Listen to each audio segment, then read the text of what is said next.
of March 2021 tarehe 30 mwezi wa 3 mwaka 2021. Natumai kwamba umeamka vizuri, umeamka salama. Though leo the weather in Nairobi is really crazy, it's very chilly. Wakati wa kuanza kupanda, lakini Nairobi ni shamba la mawe, sijui tutapanda nini. But kama uko mashinani pale, natumai tayari kwamba ushaenda shambani. Wala utoko Nairobi, kuna lockdown, lakini kama unaenda ofisini natumai kwamba tayari ushafika kazini, na kama pia unaenda jua kali au tayari umeshafika pale madukani, amefika kwenye vibanda uweza kutafuta riziki ya siku. This is a tackle, na tackle inaanza sasa hivi. But before that, as usual, we must go before God tuombe, alafu nikirudi na kuja kuwasalimia. Mighty Father, we come before you this morning, we worship you, glorify your name. Thank you for an opportunity to be alive today. We thank you for this program, we thank you for the audience, even thank you for the panel. May you be able to speak to them and speak through them. In Jesus' mighty name we pray and believe. Amen and amen. Haya, asante sana. Hata nione nikinana wa mamka. Nashukuru pia kujumuika na OJWANG. OJWANG has been missing in action. Tuambia alikuwa ameenda hapo ujangili. Alafu tukirudi tutajua ni vipi. Tuko pia na leader MATHIA, the State of the Nation address ya wa Kenya, wa Kenya wenzetu, fellow Kenyans. Anatuambia inakuaje, lockdown vipi, corona vipi, vaccination nasikia imekuja, doses 1.3 million, lakini kila mtu is being vaccinated. Ukienda Facebook, ukienda Twitter, unaona kila mtu anakula vaccine. So unashinda 1.3 million. Ama walikuja wakagawa kidogo kama mkate wa Yesu. Dixon Sambai, Kiplandui Koech Ladi anasema watching live. Asante sana. Rashid Abdalla Chamaswet all the way from Odelcon anasema niko chonjo. Emmanuel Serem, good morning good people. Good morning to my brother Dixon Sambai. Good morning Gerald, tuned in from Kisumu. Asante sana watu wa Kisumu. Karoki wa Masi, Gerald, good morning my brother, watching and waiting from Kayole. Asante sana watu wa Kayole, thank you so much. Sichod Kipkorir Victor anasema watching from Kabetwa Marakwet East. I love the taco. Thank you so much for making the taco your most favorite breakfast show. Kiprop Kev Bellion, I'm watching from the green town of Kericho. Asante sana to Kericho. Kiblaga Tanu Ilari watching from Eldoret live. Good morning. Good morning to you. Good to see you. Jonas Mwenda, I'm watching live. Thank you. Thara Tindra. Umepotea sana bana Tindra. Sema good morning. Good team Tako. Good morning to you. James Mwenda anasema amen. Asante sana. Kevin Chesang 028 MC locked. Kiptai Kiptek anasema amen. Langata following. Asante sana. Mike watching from Sondu. Thank you. Chepchirir Kutoi anasema good morning GB Eldoret tuned. Asante sana. Thank you so much to the guys from Eldoret. Elizabeth Karanja, good morning. Sijui kama Elizabeth bado kwa Mombasa ama ulitoka Mombasa, but it's indeed a very very good morning to you. It's good to see you as usual. When you join in, please like. When you like, I get to know that you're watching us, and that you like, please share. When you share, you give someone else an opportunity to watch the broadcast. When you join in, please like, share, and let us know where you're watching us from. When you like, I get to know that you're watching us, and that you like, you know, and after you share, you give someone else an opportunity to watch the broadcast. Naona pia mwingine Mamkaruto Junior anasema good morning, watching from Thika. Santa Besi Young and some watching to the CBD. Thank you. Ole Natman and some logged in from Kanairo. Asante sana. Joseph Mbogo and some yuko tuned in. Good morning from Nairobi, Kenya. Hey, Kagife, tunazunguka mara Thika mara Garissa. Naona uko Nairobi sasa. Maki Amado anasema generally I'm back. Happy to see you here manze. Mimi nimechoka tu na vaccine na lockdown, but chenye inaniuma ni after presidential speech I was fired. Oi, pole sana. Hiyo ni vitu ambao Wakenya wengi wanapitia. Tutajua sasa, you know, solution ni nini, what's the way forward. Wananchi wenzetu watatuambia. Naona mheshimiwa Elgeyo Marakwet Eva Chepkemoi anasema good morning to you. Mark Emmanuel, good to see you, karibu sana. Kithanga Maina anasema Thika tuko ndani kabisa. Asante sana Thika Kipkogea Gui. Anasema very good morning from Nakuru. It's a very very good morning to you. Thank you so much. Senior Mugo anasema watching live from Westlands. Thank you. Timothy Kipchumba anasema good morning Bitok #Tetakola. Asante sana. Thank you, good to see you. Naona Kiptanui Kipkoech Lari anasema Sosoka Borin. Haya, Duncan Ojwang mwenyewe anasema this is the Lord the day that the Lord has made. Haya, we shall rejoice and be glad in it. Isaac Chumba anasema watching from Eldama Ravina. Asante sana. Hali Gulaid, good morning from Nakuru. Burugu John Juguna CEO RTC anasema good morning Tatakol following from Nairobi. Asante sana CEO. Chairman pole. Kumbe CEO ni huyu ndugu yangu kutoka Eldoret. Pole sana chairman, good to see you. I'm glad to see you. Na karibu tena kwa Takol. Umepotea sana.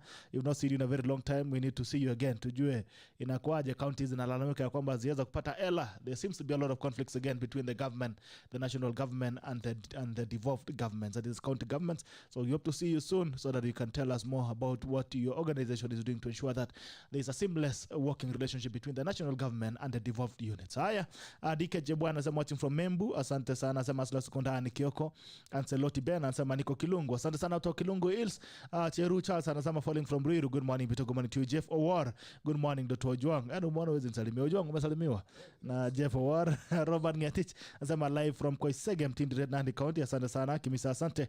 King Junior morning tako live from Upper Hill. Dennis Modet Kirui. Good morning my brother from my other mother. Keep going. Thank you so much my brother. Good to see you. Nasikia uko Kiambu. Jina nakleta Kiambu.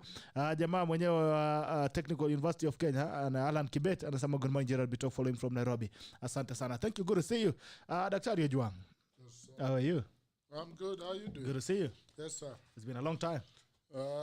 Been long, about a month or so. God has been faithful. I can see he's really been faithful. Yeah, niko poa. And glad to be halved here. To be halved. Any thoughts you had for the week? Since you've been missing in action. Any thought I had for the week? No, I've for the morning. Again, just encouraging fellow Kenyans that God is in control.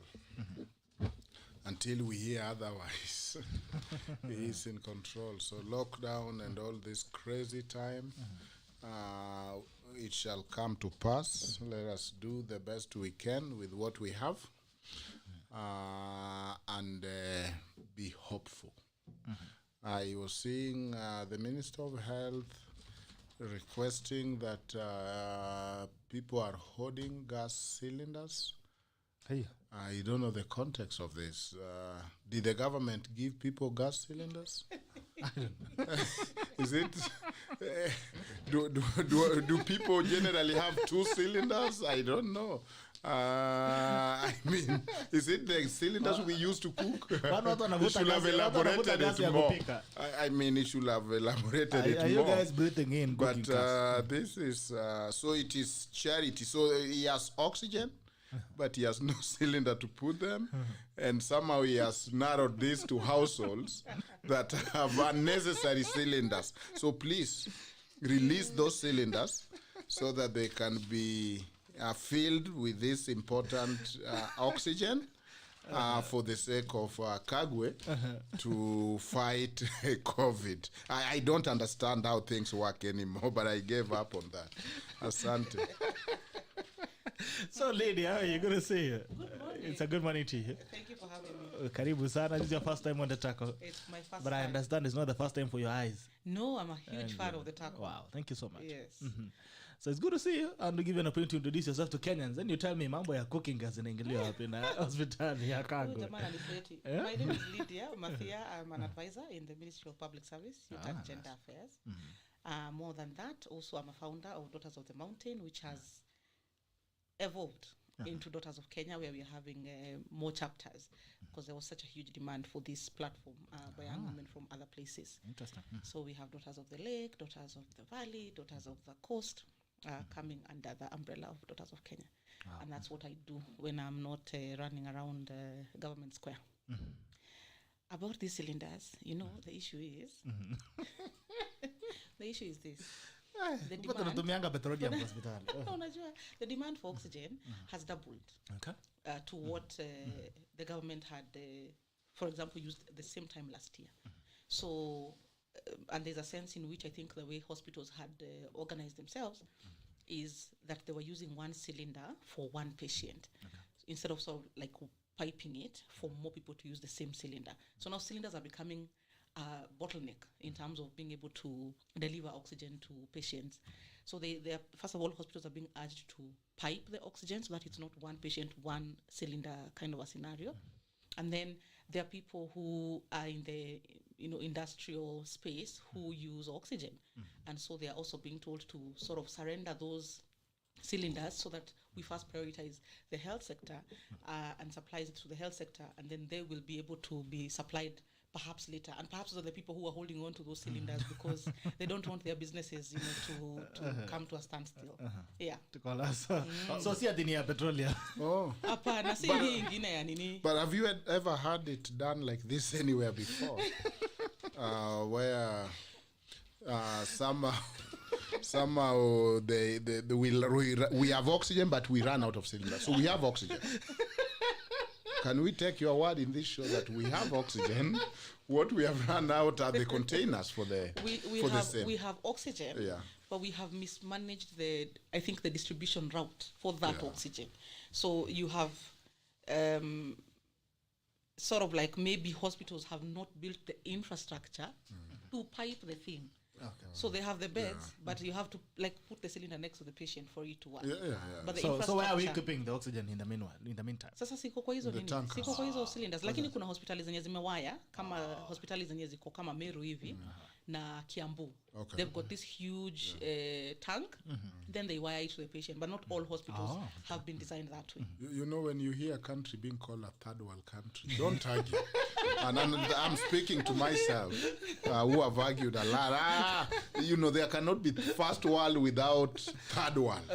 When you hear somebody humbly say this is a third world country, they just take that level for whatever it means. This is what it means.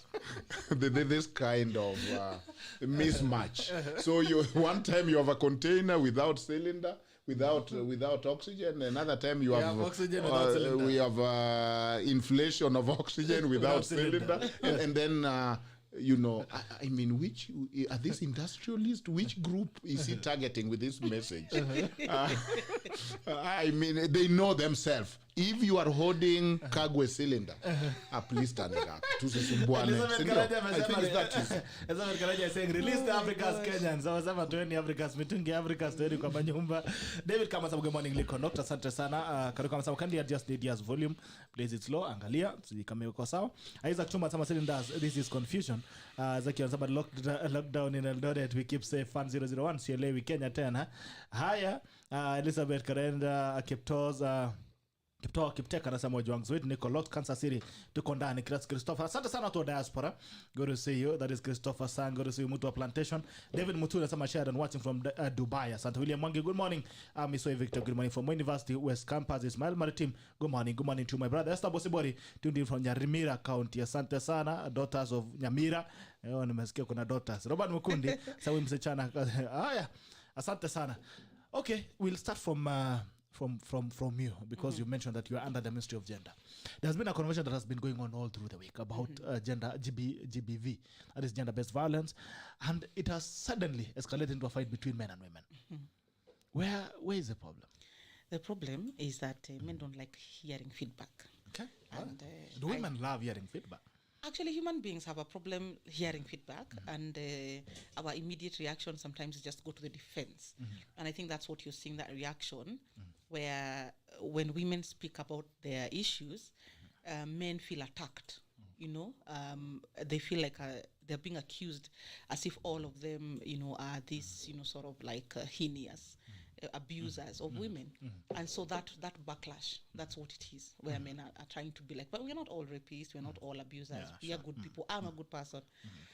But I think to say that is to miss the point, because then women don't feel heard when they say, we are being abused, please do something about it. And men say, but not all of us are abusing you.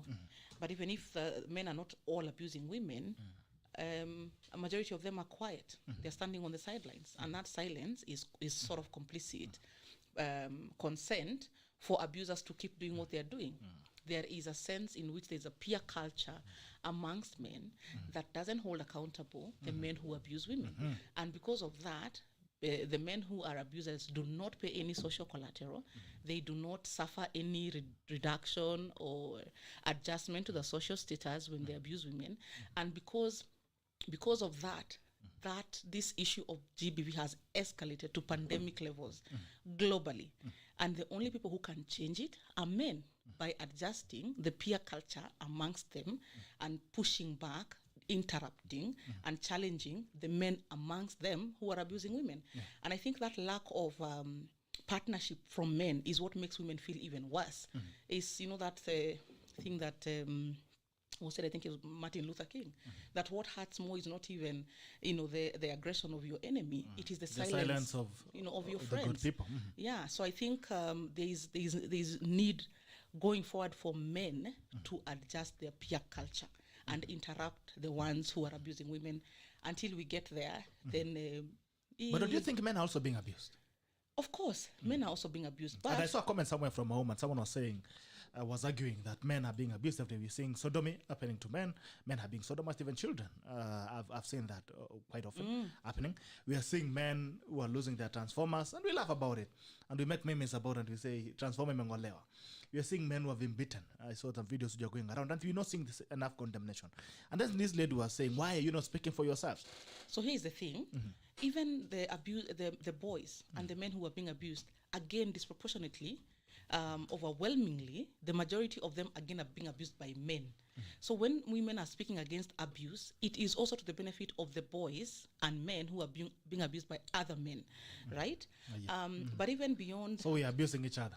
So, I mean, it's overwhelmingly, the men are the perpetrators. The peer culture amongst women does not encourage that conduct. You will never see a woman throwing a joke at a chama meeting about how they molested their employer's teenage boy. It will never happen, and then they laugh and high-five each other. But this happens all the time with men. Ati, ode mjana vile alikuwa maji. Nilipita na yeye, and they laugh and high-five. But, and and it's encouraged. But women, you will never see that. And that's, so that's the difference in the peer culture. Mnaongeanga hivyo, eti locker room talk, na mnaendelea tu na mnacheka. And nobody's interrupting it. But what we want is in those rooms, in those private conversations, we want a man to say, yo, don't talk like that. You could be talking about my daughter or my sister. Usionge hivyo. Crack another joke. And if you did that thing last night, that's not good, man. Something like that. We want men to interrupt that culture and stop it. Okay. So you feel the problem is men? I feel the solution is men. Okay. Who is the problem?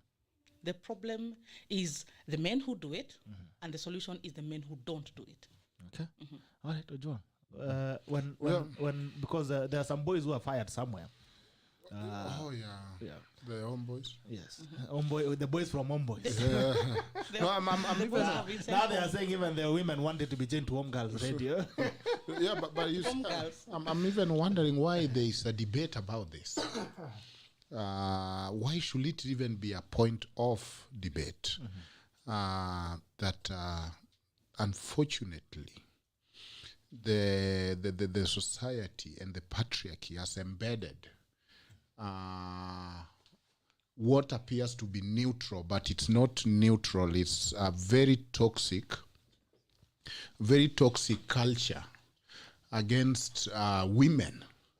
That has been the feminine issue. The reasonable man standard is thinking as a man, and it's not embedding with it the female.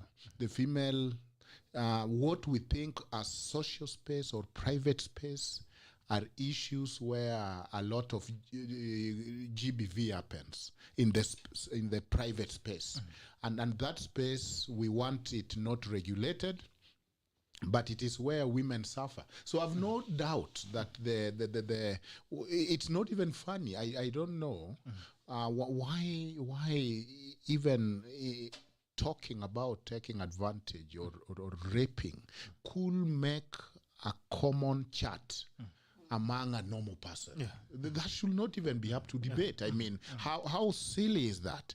And if there is such a place, I mean, how dare could we be having another side that people are saying but there is no but. Women are being abused at an alarming rate with foolish men. The unfortunate thing is not the doer she's saying, but the normalization of the culture of that foolish culture in the society that have made them further victims. The victims, further victim. There is victim shaming. So that instead of everybody appelling, I listened to that clip of the homeboys. I even forwarded it to my class because I teach jurisprudence, and I just done feminism, and it's not really what they said, but what they didn't say. That they approach this from a neutral perspective, and they simply talked for a second about the victim and moved as if it is just one of the headline to boys being boys kind of thing. And that is not acceptable. No, not in any society, even in any community, where it can be a normal thing, or just a honor or a badge of honor to having abused somebody. So to me, there is no question that men are culprits, but when I talk of men, I also talk of the society. That is the patriarchy system. I don't, even the fact that there is a debate about whether they were wrong or whether the society is wrong, or how about boys. Well, we are talking about girls. So if you have no problem with what happens to girls, you shouldn't bring that. That is a red herring. We shouldn't be saying, but boys are also being abused. The women have not said to abuse the boys, isn't it? Yeah. They are simply saying they are being abused at an alarming rate. It is terrible. To me, it should not be even a point of debate. There is this culture of talk show, which is trash talking. It is like a club. It is like there's somebody who offer them weed squad, and they are kind of semi-high and talk nonsense. Which society live like that? So if our common diet of every morning talk show is that garbage, then which kind of society are we inspiring? So it's not funny. It is not something to entertain. It is sad that this happened to anybody in this society. Men need to be aware, because women are emotionally sensitive and emotionally intelligent. Men need to be aware of a world beyond their foolishness. They're the ones who have come with Samantha and sex toys to keep molesting. If I'm not going to molest a real person, I'm going to at least molest a toy. All those are nonsense. But that shows you how embedded, even in the entertainment industry, this culture of abuse is. So that now there is a supplier of sex toys made in the name of celebrity, and you can do whatever you want with them. The so-called gentleman's club. What is gentle about that? And then, by the way, let me disclose, when I was in Chicago, I worked for a law firm that dealt with this gentleman's club. Gentleman's club, by the way, and I'm not talking of Africa culture. This is Western, deep in the middle of the West, in Chicago and in Illinois and in most of the parts of the U.S., right by the highway, there is what they call the gentleman's club. This is where you find a lady, usually naked, with panties looking like dental floss, and men are there putting money on those thongs or whatever. So as lawyers, a group of, in the law firm I was working on, the Association of Christian Lawyers, we were trying to regulate them to death. How do we kill the fun out of this? The court had said it's a legitimate business. So we came with a regulation that for those gentlemen's club, which is coming here, middle class. These are not even people from middle class. People are going there and commodifying and thingification of women in the name of modernization. So I'm not saying it's something in the villages. It's even glorified. So the first thing we did is the regulation came that they cannot dance in a dark place. And they were trying to kill the fun out of it. Full lights. For security, of course. That was the claim. And then after that, another regulation came that they must dance at a certain distance, so you can't crop and touch and be so close. Number three. So I'm aware of this debate, but the commodification and thingification of women, even in magazines, is sad. It is an element of patriarchy that must be condemned. And to me, at any point where it becomes a debate, just shows you how much the society is far from doing anything, denting this problem. It's a big problem. Let me finish by saying I work in a university. I've seen a case where the trend now is revenge porn. where and some girls have been put, their life have been ruined. The revenge porn is where a grown-up man take a photo or ask somebody whether they're in a relationship for a naked photo, and when they break up, they circulate it. And then you find grown-up men looking at it, laughing, and I've have a case where this girl was being condemned as why did she take a naked photo, and nobody's talking of this plethora of men who are looking away but looking one more time, 3 times, one for the Father, the Son, and Holy Ghost, passing it around. Hey, when nitumie hiyo photo, this need to be disciplinary case. That is what really unites Kenyans. Whenever there's a such video link, Kenyans are really united. No, you find a grown up. You are seated in a restaurant, and you find a grown up handing you their phone, that you watch a video clip, a porn video clip. They don't know you. They don't know whether you have subscribed to the same, what you think about it. And it's just normal. Or a picture of a naked person. Hey, for your eyes only. So of course, there could be a warning also for the girl child that this thing of taking a photo, naked photo, or whatever. I'm looking at the social media, and the revenge porn has become a huge thing. That you send it to somebody saying for your eyes only. Usually, it backfires. But on the same thing, Ojwang, there's also the danger of weaponization of conversations. Because there's something you mentioned about, the commercialization and thingification of women. Let's talk about the media. When you look at the videos, women willingly dance almost half naked, while men are fully dressed.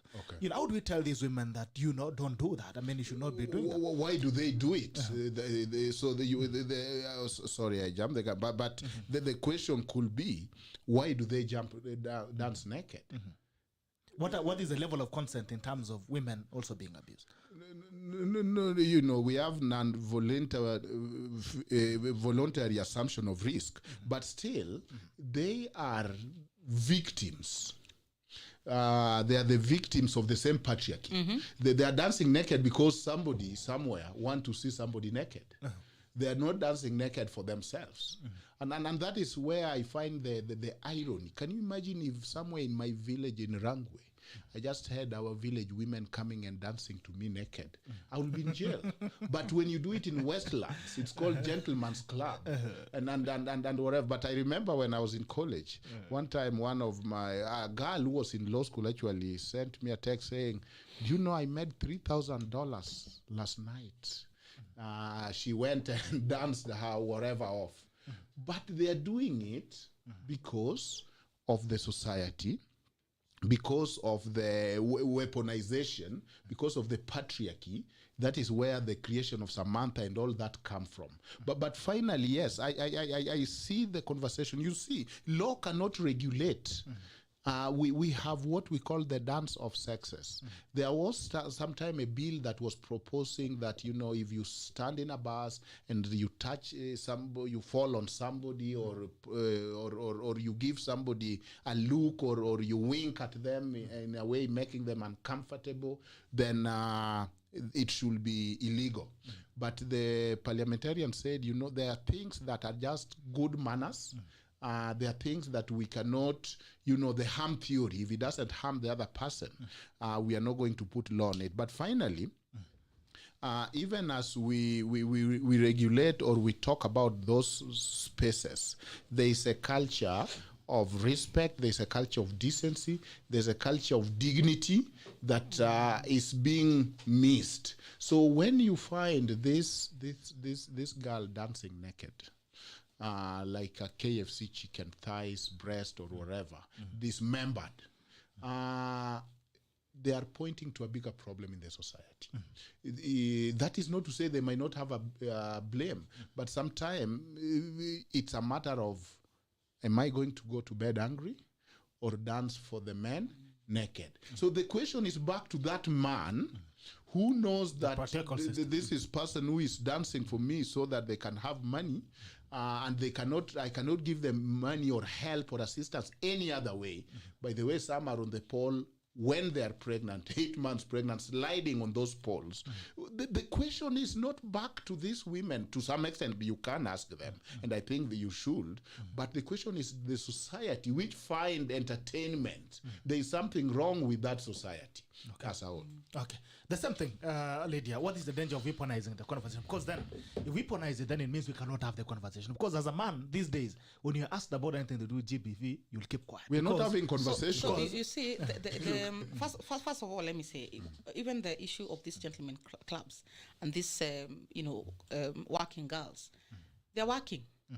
The relationship there is of client and service provider, right? There is nothing in that relationship that welcomes abuse, right? Yeah. So again, It's business. It's business, right? So this is a field. It's a sector. Somebody's offering a service, you're paying for it. I'll say that is already You abuse. Fine, we can have a bigger debate about It's a sector. why It's a women sector are now. pushed into that sector, right? Sectorial interest. And the patriarchy and the power dynamics and the economic dominance of men that pushes women into these kinds of spaces. Okay. But I would say it is business, isn't it? Yes. So there is nothing in that relationship that welcomes abuse.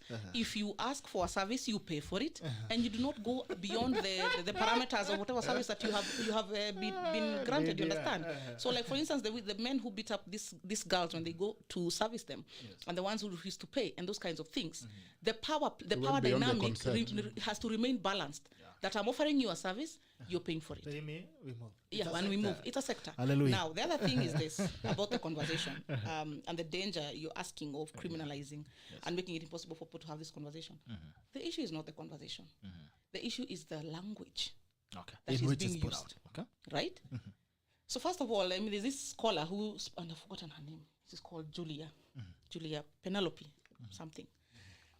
And she talked about when a woman is abused. So let's say, and this is the sentences that she puts out. She says, John beat, let's say it's John beat Lydia. That's the first sentence. Okay. Straightforward, active verb. That's the story. John beat Lydia. But immediately after that, we move into Lydia was beaten by John. Lydia is, until we get to Lydia is a battered woman, and John falls out of the conversation completely. That is the problem. We are using the passive voice to talk about these issues so that there is no perpetrator. Lydia just experienced abuse. She was beaten by somebody. End of story. John has disappeared from the conversation. Yeah, she has left the scene. So it becomes the victim's issue, the victim's problem, the victim's brand, the victim's identity. It's now the victim that carries the branding. Exactly. Of the violence. And we have forgotten John. Nobody's asking what's wrong with John. Nobody's asking who is John's mother, who We're is actually John's not talking father. about the guy who pushed the girl out of the Do you understand? Nobody even, do you know his name? I don't. But you know Eunice, Yeah, I know you. because she's the one who was thrown out. Because the man has been removed from the conversation. The women now also become the accusers, the allegers. You understand? So it's such a horrible way of having this conversation, and it makes it impossible for men to even feel that sense of responsibility because they have been eclipsed, sort of like protected out of the conversation. And it's the same way, for instance, if you're having, again, this backlash, when you talk about Black Lives Matter, and the blacks are saying, we are being killed by the police, you guys. And then whites go like, all lives matter. You are completely missing the point. And the idea that parents are now teaching their black children that when you go out, if you see a cop, this is how you should behave. That is not how to react to that problem. How to react to that problem is to make sure that the police system is to fix the police system. So the same conversation applies, the same principle applies here. It's not to talk about the girl and her manners, and I don't know where she shouldn't go and how she should stay away from strangers. Because again, actually, when you tell women, please stay away from strangers, please do not accept gifts, please do not do this, do not do that, it means you are actually confirming that all men are potential rapists. That is their default setting. And so we must all just be careful, because if we interact with men, there is a possibility we will get raped. Do you understand? Wow, sad, yeah. So that is not right, because I also know that overwhelmingly majority of men are not bad. They are not abusers. But again, your normal abuser is not a sick psycho. It's an everyday John. like that guy. He's a normal guy. He has work. He even has an office. I don't know what building it was. This is a guy who just chatted a girl on Facebook, said, let's go have lunch. The girl showed up. So this is not that he's some person who is in some dingy, I don't know where, sick person who is, having like mental problems. Your normal abuser, first of all, is known to the victim. Half the time, 50% of victims tend to know who their abusers are. So even the whole conversation about avoiding strangers and not taking gifts and putting the responsibility on girls is all wrong. Okay. And so what I would like to challenge us is to have the conversation, but have it in the right way. Right. Use the right voice, use the right verbs, use the right language and tone, so that we do not collapse the entire responsibility on victims and on women. Right. And I've seen women. Okay. So just to add, the voice that we sometimes need to think and talk from the women voice. What we are hearing is even that conversation is carried from the man perspective. And not from the woman voice. So media need to know that it's probably a conversation and a training that they need to have, because there's a voice that is missing. So if we are discussing rape from a man point of view, men are going to discuss it from simply transactional point of view. Was there consent? Okay. But there is conversation that is deeper, including involving a soul, taking advantage, whatever it is, whether it's because you think you have paid or whatever. That conversation. So we need to carry this voice beyond using the male voice. But secondly, and be able to hear the women voice.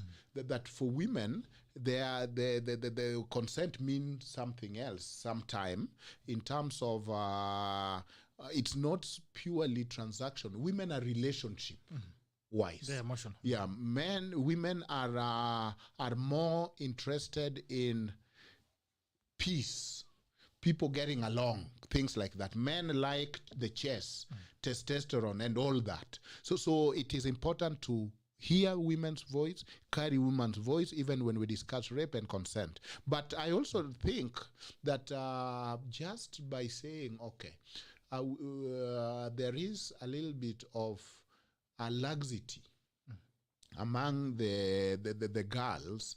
I don't think that is also victim shaming per se. So as she's saying, maybe it's the way to carry the voice. I thought that girl was very responsible, the one on Facebook. Met somebody, met them in somewhere public, like in town, during daytime, knew that I cannot go after 7 in the office. Surely, what else? Can how more responsible can somebody get? But there is a little bit of so she was actually thrown from the office. She was actually they went back to the office for a drink after lunch, and then this guy started making moves, and the girl was like, "Yo, no." So and the guy, I thought it was from our house. Okay. Anyway, so you see, you haven't even heard. To be honest, I never paid attention. I didn't, because it's not one of the things that I could assume. The fact that you didn't pay attention is a big problem, because I know what interests you pay attention. And here you are confessing. And the truth is, it doesn't interest me, because that's not one of the conversations that I would want to consume. Right, absolutely. Because I would not want to consume that. Because, I mean, the more you consume these things, the more it makes your head very trashy. But where my point of concern came from now, what happened afterwards. Like, and I don't want to say this, that is nothing that gives you a right to violate someone's dignity. Definitely. Or to, to take off the rights of the other person. It doesn't matter whether you're paying for it. If you're paying for sex, it's sex. It's not punches. You have sex and you go. Sex. You when we're rolling the conversation, when we come back, William Wang says, salute the lady. She's arguing very differently and soberly and not driven by emotions. This is actually the kind of feminism that we want, where no, but that is that's already a bad statement. Exactly. So she wanted to argue like a man. Oh my God. Not like a man. How can you discuss not like a man? Not like a man. How can you discuss rape without emotion? How can you discuss somebody has been thrown out of whatever floor without emotion? That is not a compliment. No. No, let me tell you, and I hear you understand my point. I hear what you're saying. The consequences that these guys face, like for Shafi and the other guys being fired. Let me tell you. We need, actually this conversation needs to be placed, not even in the doorsteps of ordinary men, teenagers and school and high school kids and college, university graduates and whatever. It needs to be placed at the doorstep of men with power. so that they can take action, have the moral integrity to stand up for and stand with women in this issue. Because this not taking responsibility and the adjustment of the male culture is something that has to be led by men in power. And so taking cue from the women who took action, the head of EABL, the lady who heads programs in radio, Homeboys Radio, and also the acting CEO of Communication Authority of Kenya. These are women. That is what made the difference. This violation has been there before, by the way, by Homeboys Radio. But by that time, the CAK CEO was a man. And you've seen these women have such clarity. It was so easy for them to take action.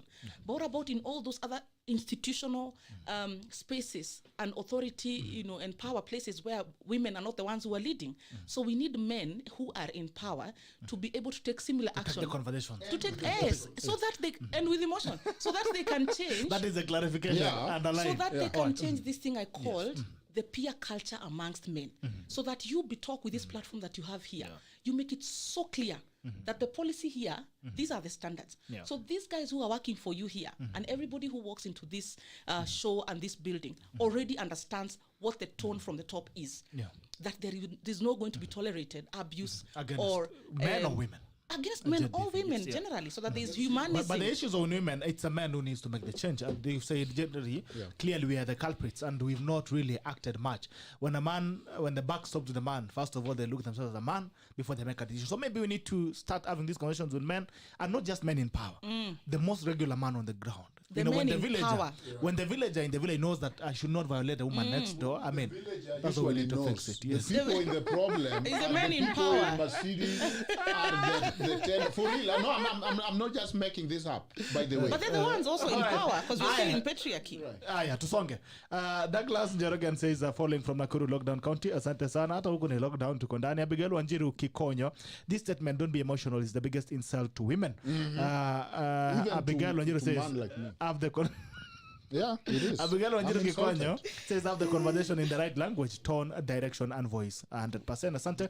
Isabel Karanja says, people should learn where to channel their frustrations and should not be on the fellow humans. Abigail says, the issue is not the conversation, the issue is the language. Well in. Karoki Wamasi, Kenya is knocking on the Sodom's door. Therefore, Bitok, very many of us condemn abuse and violence in all forms. Please ask LYDIA why they do not want people to talk about women's role in mitigating the culture of rape. Because it appears some of these abuses and violations are a result of men feeling offended too. And before you get me wrong, I'm not justifying rape. I'm just asking everyone to do their part in this. OJWANG is a doctor of law, and he knows what the contribution of a victim to the injury is very relevant in assessing the level of responsibility of a perpetrator. Abigail Wanjiru says, tuned in from Kiambu County. Salamu za Miss LYDIA Mathia, umesalimiwa. Elizabeth Karanja, everything is done for money and ratings. Johnson Kipkering Sang, watching from L30 87. Our national culture is wanting, and if you don't stand for something, as a people, everything will be acceptable. Well, we need to fix the culture.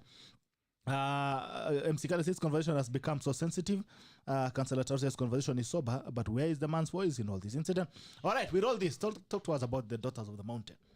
Daughters of the Mountain is a formation that is inspired by the need to assert the voice of women and their agency in all the spaces that there are, economic, social, and political.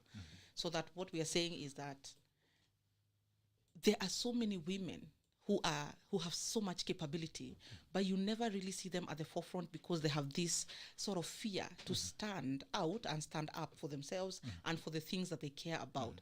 And what we want to do is to create, sort of encourage them and offer them that confidence to step from behind the curtain and say, can you see me? Yes. In those family meetings, and they're trying to figure out who is going to chair this and that over perhaps a wedding preparation. We want in those rooms, in the boardrooms in corporate Kenya, in those small meetings in the village with the chief, we want girls to step up and say, by the way, I am in this room. Can you see me? I too can lead. I too can be able to guide the community on this and this matter. And we start with confidence. Yeah, we start with, first of all, understanding our culture, accepting it, embracing it, especially where it's progressive. And then after that, to embrace family and say, that's where the first orientation and socialization is starting. And then from there, we empower ourselves economically so that you have something in your pocket. When you have something in your pocket, you have more agency, you have more say. And then from there to say, I am here. Can you see me? Why not me? If you're here and you're trying to think who's going to chair this, a meeting after this talk show about this and that, I want all girls everywhere to be able to say, I'm here. Can you not see me? And so why not me? Can you give me a chance? Let me lead. And hopefully, as we have this conversation with Daughters of the Mountain and Daughters of other chapters in Kenya, we want to make a difference in terms of the numbers of women that are elected in 2022. So that we have more governors, we have more senators, we have more MCAs who are elected, we have more MPs, and so that even this issue of top-up that the Building Bridges Initiative is supposed to guarantee, we don't have too many women who need to be topped up, because we'll already have gotten women into these spaces. The biggest problem with election of women is that they, first of all, do not show up. If you look at the statistics of the 2022 elections, about 25% of young men turned up and offered themselves as candidates, and about 15% of those were elected. But for women, I think it was 0.1, I think 1.5 or something of young women that showed up to be elected. So already you have a problem, because you're not even there to be considered. And so if we just start with that thing of infusing that confidence of, I am here, see me, why not me? And then we then work on the dynamics of getting you elected and getting you, the resources that you require to be able to run a successful campaign on the ground and those kinds of things. Okay, so it's the issues that you're discussing. Why the Daughters of the Mountain, and not why would you want to seclude yourself as a daughter of the? Is it the issues that you're talking about affect only the Daughters of the Mountain? And hence, and actually, so we started where we were when we saw this problem, and especially if you look at the Mount Kenya, the young woman in Mount Kenya, she has had a sort of like love-hate relationship with her culture. Sort of like, you will not even on national days see a woman walking into Huru Park, dressed in the Kikuyu regalia. It's very obscure. So there was that sense of, let's first take pride in who we are, because your power comes from your authenticity. And if you're able to be who you are, you're able to bring the best version of yourself to the world. And so we started what we know, because we are the founders, and we started at home, because charity begins at home. But it was immediately very clear to us that we could not just run with Daughters of the Mountain, because the demand for this platform and this space for young women is so overwhelming. I'll tell you, in this country, the women gender, the female gender, only 18% of us are above the age of 35. 82% are below the age of 35. So young women have to step into the space of leadership and politics and this conversation. So it wasn't therefore a surprise to see, women from every corner of this country come to our page and tell us, why just the mountain? What about us from the lake? What about us from the coast? What about us from Eastern? And so what we did is we have formed these chapters, and we launched Daughters of Kenya on International Women's Day in Kirinyaga. The gracious, Her Excellency, the Governor of Kirinyaga, Anne Waiguru, was gracious enough, because she's been the chief patron of Daughters of the Mountain. She was gracious enough to help us now shape out these other chapters and Daughters of Kenya. So we had other leaders from other places like Kinagedi, Tobiko from Kajiado. We had Gladys Wanga from the lakeside, just coming together to say, we will have this platform in all these other regions. And that's what we are building, so that we have young women having this platform to assert their voice across the country. So now, after that, you maybe need to get off now. The mountain remains the daughters. Okay. So it's Daughters of Kenya. Okay. Yeah. All right. I don't understand it very well, but it sounds I can explain. But it sounds like something that will win you a tender in KEMSA. Oh my God! What does that mean? I'm the head of Daughters of the Mountain. That just sound like you'll be handed that form and told, my God, no, supply our oxygen. What is the tender now? The cylinders are it just sound like it will give you the privilege that is so much necessary. No, if it has not done, then it has not served you well. But it should. It is not meant to serve me at all. It is meant to serve the girls from the mountain. Yeah, that's what I'm saying. Those and there are the ladies who are leading the other chapters, like Nerea, who is leading the Daughters of the Lake. Yeah, There is Lillian, who is leading the Daughters of Mulembe. There are people like Patience Nyange, who are working with Daughters of the Coast. So there are very many other leaders who are leading the other Daughters of the Lake will also hand Nerea a fish tender. But this Daughter of the Mountain is a gem. I'm just encouraging you. Right. I'm just encouraging you that you are on the money. This is how people win good tenders. Oh wow! Yeah, because usually it happen after men have taken their part. They say there's this thing of gender. 30%. Can we have an authentic group here? and that is where now the name like Boo. Daughters of the Mountain. We are happy to take those tenders and have them distributed amongst the Daughters of the Mountain and Daughters of Kenya. Yeah. So, tutafanya hizo kazi zote. Because we deal with as a feminist, I'm thinking of hierarchy. And my war is against hierarchy, really. What we were talking, even the vulnerability with the women, is the issue of hierarchy in the society. And so I'm looking at that level that, again, if the society and patriarchy and hierarchy is the problem, I'm wondering to what extent is that level just also accepting or perpetuating that hierarchy. But it doesn't have to, but it has the danger of being subservient to the sons or the boys of the mountain. So when you talk of Daughters of the Mountain, usually it's after the boys of the mountain have eaten and they eat very well, then the daughters will eat, and better than maybe Daughters of Mulembe or Daughters of the Lake. Then the Daughters of the Lake, it trickles down kind of economy. I think it is something that will get somebody a very good tender. My goodness. And see, this is and I understand his view. It's a very, I think it's what has characterized our, it's lobby groups, I think, in the past. There has, like you mentioned, something like Warembo na Uhuru or something like that.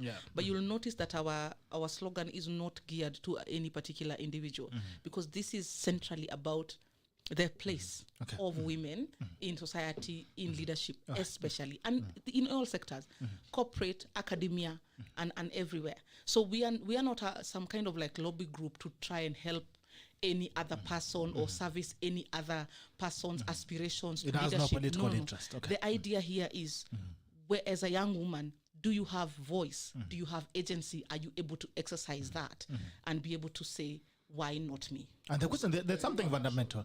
There's something fundamental that OJWANG has raised, even I see our time is running. But there's something he's raised about, the balkanization of conversations.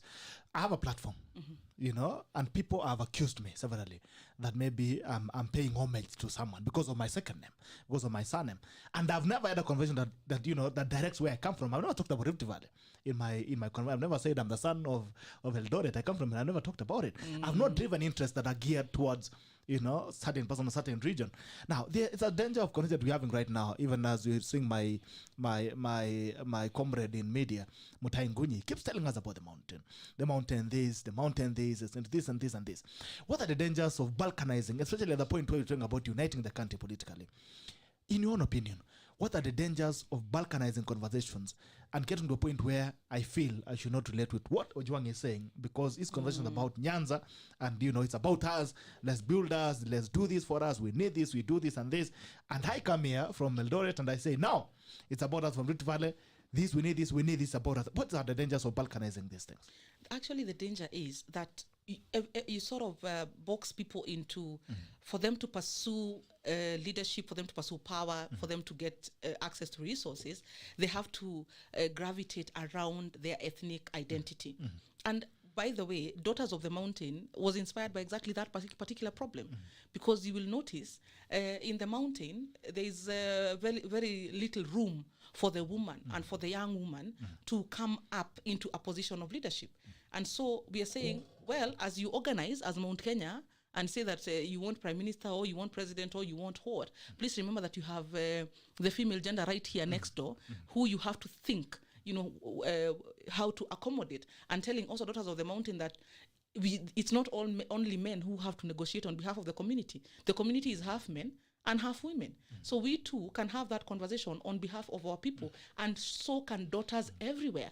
The daughters of the lake can also have the conversation on behalf of the people of the lakeside, because there is a tendency when these balkanizations happen, they are male dominated. So we are trying to make the best out of a bad situation, because we have no choice. Our leaders have balkanized us. And so we are saying, when you've balkanized us, and because these communities tend to now take on this shape of traditional principles of male dominance and male leadership, the woman voice is completely subdued. You will see in Northeastern, when the men are doing this clanism, distribution of seats, again, the men are dominating that space. And what we are saying is, in those balkanized spaces, we are making the best out of the thing. Women, please push back and say, we are here to, can you see us? I think there's an article in the papers today where the pastoralist community are being challenged by their women to support women in vying and pushing for leadership positions, even for MCAs and senators and governors.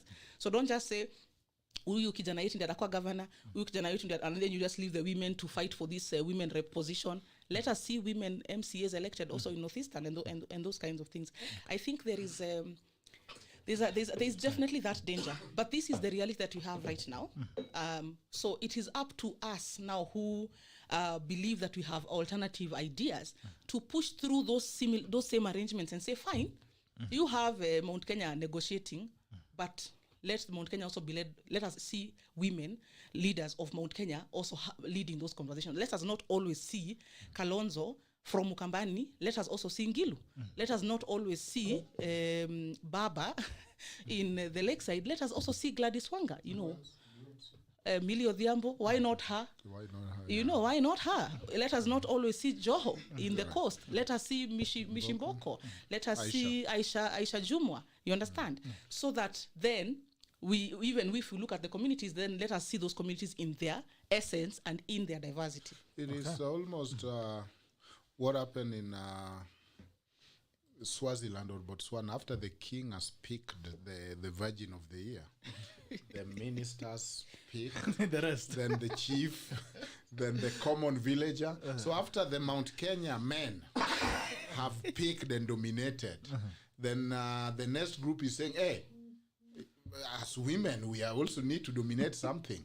Then you dominate, then we now move to other regions. Identity is dual. And that is why, there is nobody who is prouder with the chapter on culture in the Constitution. In fact, our Constitution starts by saying we are not a melting pot. We are diverse people, and there is beauty in our diversity. So I'm not one of these Kenyans who believe in, let us not say we are from this region or this. I think that is foolishness. And anytime the person who is pushing that agenda is the most tribalist. Because I think I can say I'm a Luo, and I like my culture. But discrimination comes when I say, because you are not a Luo, you are inferior to me. That is, so just saying there's a difference is not discrimination. But saying, because you are different from me, therefore I'm better than you, that is where the discrimination comes. So I'm very supportive of such idea. But again, I look at identity as dual. So when you take mountain as your main identity, then you keep forgetting that I talked about Daughters of Kenya. No. For you, the group you are in, are you in the Daughters of Lake? You are in the Daughters of Mountain, isn't it? And the Daughters of Kenya. And then the Daughters of Kenya. Yes. Yeah. So before you're in Kenya, you're in the mountain. But before you become Kenya, you've got to be somewhere, because you are somebody from somewhere. Right. But identity is dual. So, but when you take your dominating identity, and they usually contend, isn't it? You are a female, you are a civil servant, at the same time you are from the mountain, at the same time you do talk show. So you have dual and several identity. But the choice of which identity dominate usually is an issue that why have you chose this to be the main identity, which for very good reasons you have said you have to start somewhere, and then the diversity. But I like what South Africa women did. South Africa women found that there was a lot of women domination, just like any other society. but they didn't stop and say, what is wrong with the Zulu man? They said, no, let us look at that Zulu man who is going to work in the mine owned by a white person, who is abused, who is dominated, who then come home and perpetrate the same abuse to the Zulu woman. So the women, in their wisdom, did not get into this one track where men are the problem. They were able to chew and talk and do other things, so to speak, that they said, no, we are going to fight the abuse in the mines on behalf of our men. We are going to fight for fair labor. We are going to fight for liberation of Africa. We are going to fight for equal pay for black people, just like white people. Then we are also going to move and say, now that you men, we have dealt with this, you must also not come down here and dominate us. The discussion I'm finding is actually making women, though it appears to be empowering them, relegating them to second class. Because when Wangu Wamakeri was leading, she was leading both men and women. There was no daughters of the mountain. She will talk about daughters, cousins, uncles, grandparents. But the more the so-called women are becoming or fighting the empowerment, they are simply contending for a second class. You are a leader of the mountain, period. Whether you are a daughter or not. That is not to say, what you are saying about the race is that, well, why do we say Black Lives Matter, White Lives Matter too? Because it's within a context. It's within a context that, women have been relegated. But when women get to lead or when women identify, then their solution should be broader than just women, folks. But finally, I'm looking at the reason I was saying it's a label that will hand you a good tender. As a coincidence. That's not the primary objective, but it might just give you a very good tender, my sister. Are we not happy for her? And we will She be may here to not be happy. It's an opportunity for First young of all, people. I'm a government officer, so the issue, I don't do tenders. It will hand your saloonist a good tender. How about that? Happy for her to get it. Okay, all right. Now, even on the same conversation, there's a story on the Standard. As we go to the newspapers, on the headline of the Standard, there's a story. Okay, let me just read the headline so that we can eat out on that, because I'm seeing most of the things on the headline. But anyway, first of all, can we talk about the lockdown? Was it necessary, Lydia MATHIA? The same time last year we had a lockdown. Progressively, a year later, we're still struggling with the same, even momentum, even more momentous, more bigger. And we are applying the same tactics we applied in March last year. How does it make you feel? Business have been affected. People are crying. The economy is bad. I was reading a story yesterday about a woman who pushed herself into a car on River Road. Imkanyage. Lakini luckily the driver was sharp enough. Akasimama. And she was like, how can I go home and tell my children that there's nothing to eat again today? Even as we make these decisions, where is the place of the mwananchi in this? So this is, and let me tell you, the president and the administration is as conflicted as your ordinary person, because you have to have a bird's eye view when you're in government. You sympathize with the people who are going to be affected negatively, especially with regards to the economy. But you're also thinking, if, for example, and this is just a theory, you allow people to travel over the Easter weekend, and there were people who had made all these plans for all these leisure activities and the coming together of families across Kenya, people traveling to the villages. Why are you going to keep up with the demand for healthcare, especially in counties where the infrastructure... People still ran at night. There was traffic jams all over the road. But not in the millions that they would have if the lockdown was not there. So what you're having is that extreme risk taker who is saying, I really, really, really have to travel. So that's the sort of like the exception person. But the millions that had made plans to go and travel and go and make merry were sort of held back by this particular lockdown. And I think that's where the president's mind was at. And you heard him say, until further notice. So it's not that this lockdown is going to last a month, it's going to last 2 months. It's going to last as long as necessary to moderate the demand for healthcare. Because again, we were discussing earlier in the show, there's already an overwhelming demand for oxygen. Can you imagine if that demand again was to escalate, and not just in 5 counties, in 47 counties that do not have the infrastructure? Because remember, health is devolved. because national and referral hospitals have sort of like piped oxygen, doesn't mean that all the hospitals in Wajir have the same kind of infrastructure. If people travel and the demand for healthcare escalates there, and there is no way for those hospitals to meet that demand, you're going to have people falling down like flies. So I think the president had no choice, especially over the Easter weekend, than to stop that dispersion of the disease so that he could manage the healthcare demand for the country. Now, what is going to happen perhaps in a week or two is like there's going to be a review of this particular policy. And that's why you saw that he did not give a timeline. He did not say... Set further notice. He just said until further notice. And I think if you look at the timing, you will notice that it was meant to stem this Easter dispersion. Okay. Yeah. All right. Has it been effective last year? Was it effective? We're talking about struggle for hospital facilities. If lockdown worked, do you think we could be? Then it means we could be in a better place. So the thing is this: lockdowns help you to bring down the infection levels so that you are able to handle your patients within the healthcare system that you have.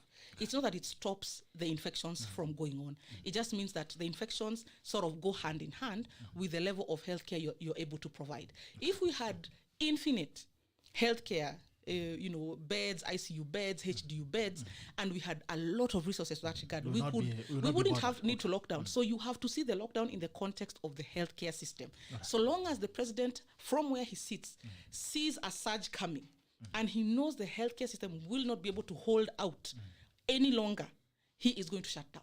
So that then he's able to sort of bring down that infection rate, and the healthcare system slowly is eased off that pressure. It's about $1. Yeah, so he is not thinking so much the way you'd think that he's just like, no, let's stop the infection. No. For him, it's about the healthcare system and what it can handle. All right. Ojwang, it's 1 year now. Billions of money borrowed to handle the virus, but still the same measures being implemented that we had on the first day we had coronavirus. The government has had 1 year to build the capacity in hospitals. No ICU beds added, no oxygen. They are talking about cylinders that we had not enough for the country. We are talking about with the oxygen. Where's the cylinders? We're talking about bed capacity that Lydia has mentioned about, that we don't have enough bed capacity. We're talking the IDU beds and all that. We're talking about the holding capacity in hospitals. It has been a year. Billions of money have been taken, which is in the public domain, which my friend Lydia would agree. The other day we borrowed another billion again to handle the virus. The question is, where is the disconnect between strategy and implementation? We're still talking about this first act that the government had when the disease was coming was lock down the country. Then we try and fix this thing as the country is locked down. Again, 1 year later, lock down the country. Thought we can fix the surge. We are complaining about the bed capacity, complaining about the hospital, the healthcare facilities. I mean, billions of money lost. Where is it? Where is the money now? Can we count the money? Where is the report and etc.? You know, because this national radio station, I might have my sentiments, but I don't want to create an impression that discourage people from doing the best with what we have in terms of complying. Because really, Corona is real. People are risking. And what she's saying is the game plan is to slow down the infection so that the healthcare don't collapse. And that is the whole idea of epidemic. That is what it was meant. That if we can all get Corona at a different time, there will be no problem. But if we are all sick, then there will be no show today. If you are sick, the guests are sick, the person who is supplying the vegetable is sick, the shopkeeper is sick, then things will be in a crisis. And so it is really to even out. Even as people develop herd immunity, people are getting vaccinated. So that is the science, and I think that makes sense to me. They say if the only tool you have is hammer, everything will be look like a nail. This is the easiest work. So the only tool that's available in government is because a nail. Why you only look at the health, and life is important, but not look at the food, because food is also important. I'll assume.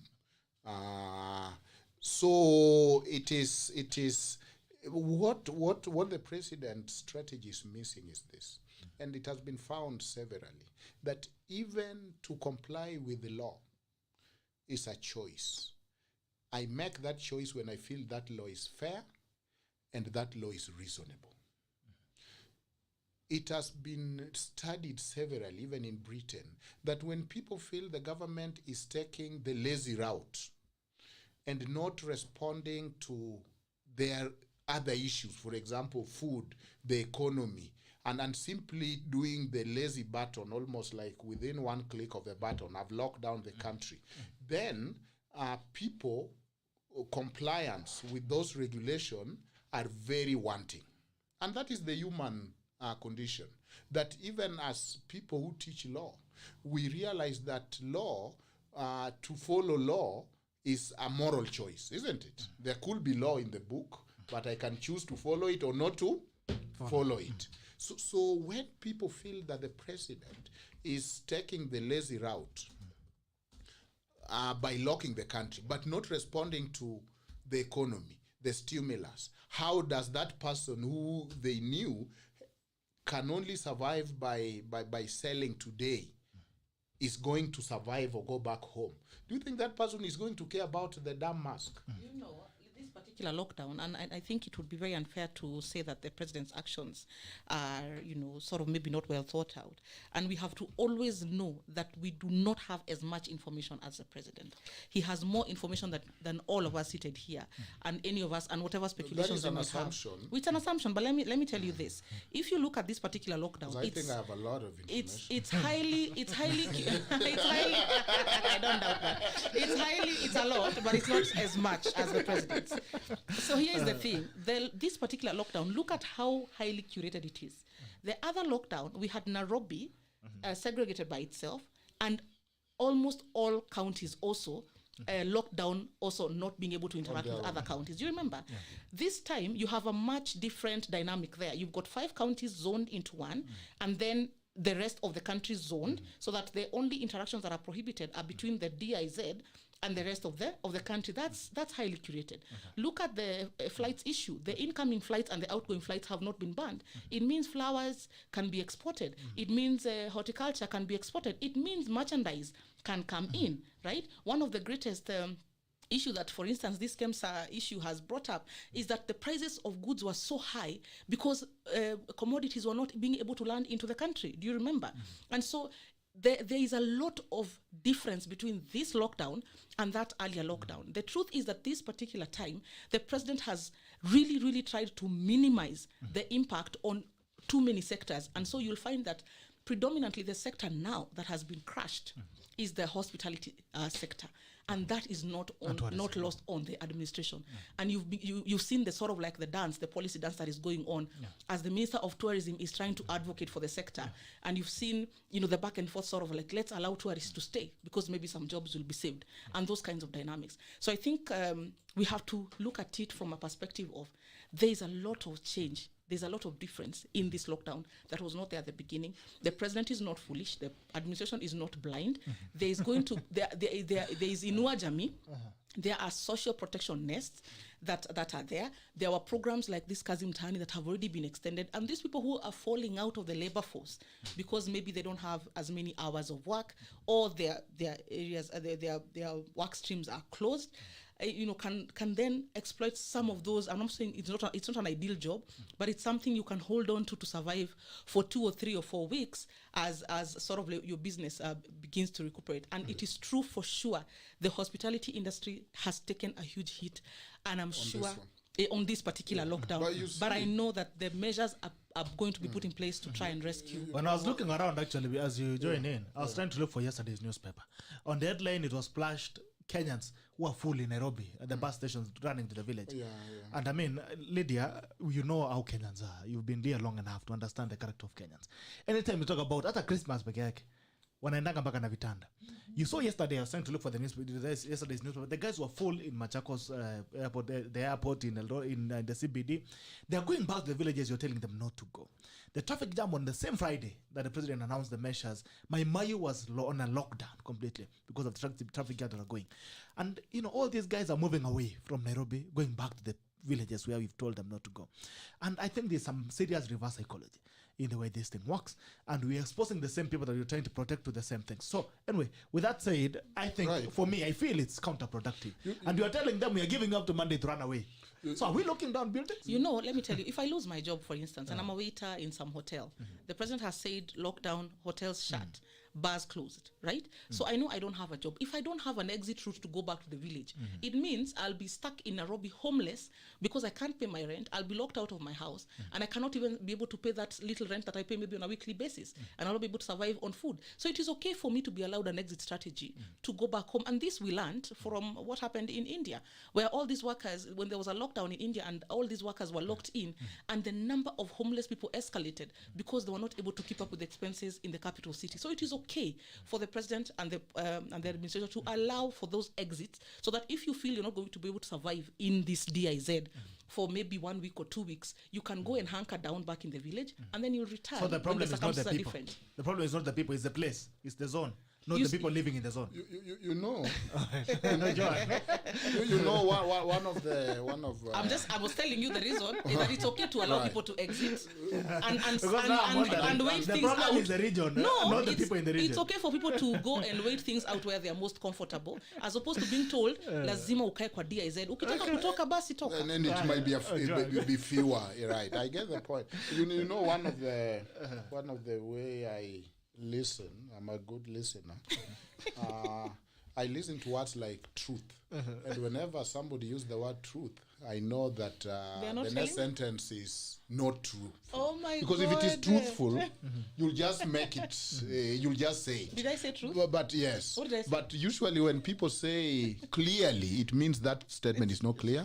When they say truly, it means usually psychologically you know there is a problem with that statement, and you think when you have used that word, you have now made it truthful. But you see, policy are made by the looking at the lower people. They cannot just be a foster child of your policies, and that is what we are talking about. They cannot be just, we don't know where they are, we don't know whether they will lose a job and go to the rural and chill their heels. It is that culture of informalizing them, that they don't exist, or you don't make the policy with them in mind, and I think that is a poor culture. But listening to the serious guest here, reminds me of the animal farm. That is a good thing. That's a good thing. The animal farm is where you'll find the 2-3 cows, and one cow saying, this water it has become very sweet. Thanks to Napoleon. Because of the leadership of Napoleon. Comrade Napoleon, the chicken will say, I have successfully laid 5 eggs this week because of the great leadership of Comrade Napoleon. So I'm okay with the literature part of the conversation, but I have a problem with the conversation that simply have those people, the waiter she's describing as a by the way. Why don't we know what will happen to them if you have pulled the rug under them? And that's why I'm saying, remember, I'm having a nuanced argument, really. I'm not saying, I agree with the slowing down of things. Let people be infected in tons. That's what this is meant. No, but that has been the whole crisis. That has been isn't that the plan? It's my turn to be sick. I understand that. And I can use the word truthful, as she said. We give each other space. I mean, it's my turn to Nini. Bring those bring those oxygen mitungi. How come if it is my turn, now all of a sudden there's no oxygen mitungi? Go with your mtungi next time. I'm seeing that. But I have a problem with that. That it is not, it is like you do what you are doing, shoot, and ask later. Somehow we find this person stuck who cannot go home. Then Oguna comes and say, cooler 2 days. You can run. Then somehow, I mean the randomness. The randomness. You have to think about policy as that thing that is you at that level, you're thinking 45 million Kenyans. You are thinking 47 counties, how many hospitals, how many ICU beds, how many HDU, how many occupied, how many not occupied, how much oxygen do I have, how much oxygen do I not have. That's, you're thinking at that level. So it is macro level. Let me explain. And it's not that you're blind to the waiter. It is that the waiter is combined with the Juakali person, is combined with the sect, is combined with all these factors, so that then you see them from a higher level, so that you can have a global perspective and make policy. Because you cannot make policy for just the waiter, right? What you can do is to accommodate that waiter, is to accommodate that worker where they need to be exempted or for there to be exceptions to allow them to be able not to be affected too negatively by the policy you have stated. Let me tell you, every law affects each of us differently, every policy, right? But it is meant to at least have a similar effect on majority of us. So if you think about these numbers, don't think just about the 1 million workers who we have in Nairobi. Think about the 45 million Kenyans that we have in the whole country and what it takes to make policy that suits all of them. And so this then few, pain points are what then you have to work through and say, I'm so sorry that this policy that we have made has affected you this way so negatively. What can we do? And then you say, okay, give me time to get home. Give me time to fly back. Give me time to use my SGR ticket. Give me time to get another pass. You understand? And so what people are accusing this government as having miscommunicated or acted in haste or without or acting thoughtlessly is actually evidence that the government is a listening government, because it is indulging all these people who need to be exempted and accommodated in order to raise their comfort levels with the policy direction that has been stated. So I think we have to see it that way, because policy is made at a higher level. All these other things are indulgences. So I think in summary for me, when COVID began in Kenya, there was a little bit of policing or militarization, and it didn't take the health human perspective more. It took the hard boots, chains, handcuffs, and all that. And then the government actually learned very fast. And I think, to be honest, that changed. Even now, when people are caught out of curfew, the court are giving them some duties. It's not clobbering and all that. But the militarization, it's diplomatic. The securitization of everything.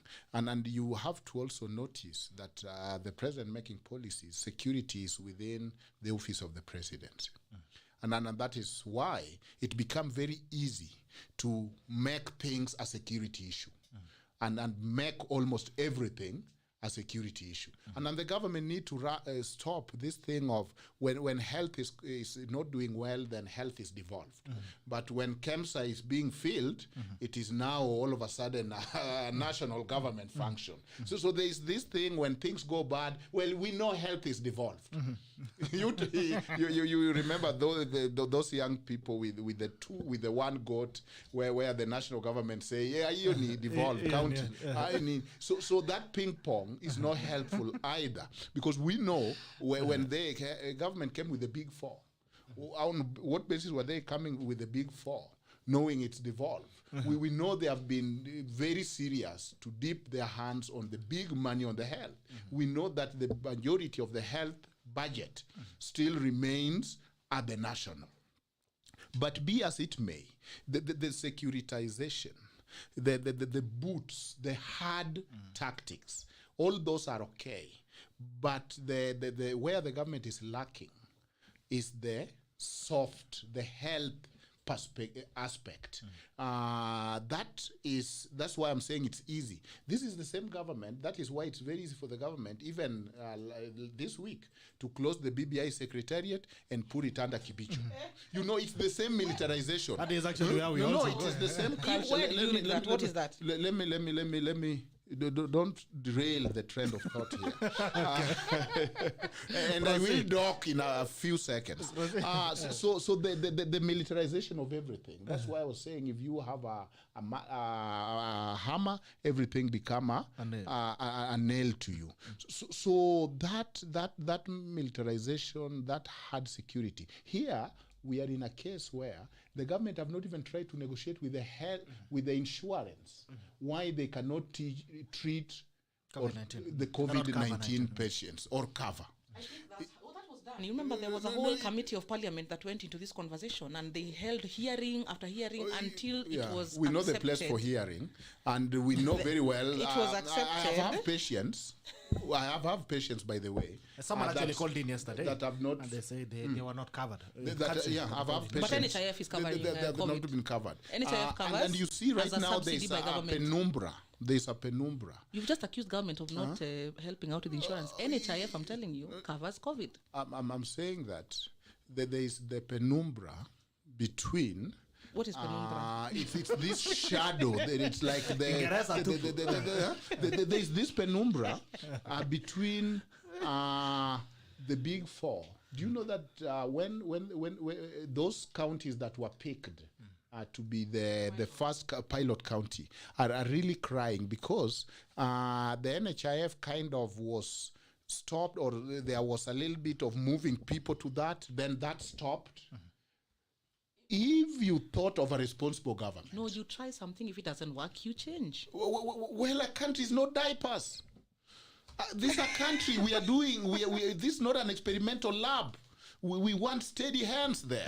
We don't want scientists and test tubes. I'm not going to be a guinea pig. You're a scholar. You understand that's why I'm piloting. teaching. That's why I'm hypothesizing and philosophizing. Those who can, I'm giving those them real who knowledge. can't do, and the government making policy. That's very bold. And those who can't teach. So Let you're me in the tell government to experiment with us. You are allowed to pilot. You know about Oh, wow. piloting. And curating. Pilot on then, Yes, my it sister. was pilot. It was Pilot on. It was piloting. I didn't know. It was I thought it was serious. If it is about experiments. No, it is piloting because you have to try out and see. But people get to die in this experiment. Who has died out of that? Who has Without died? being covered. How many Kenyans have NHIF, died? like I said, is covering COVID. To what tune? To what tune? To whatever tune. Can it pay In for the all bed? public hospitals, COVID is covered by NHIF.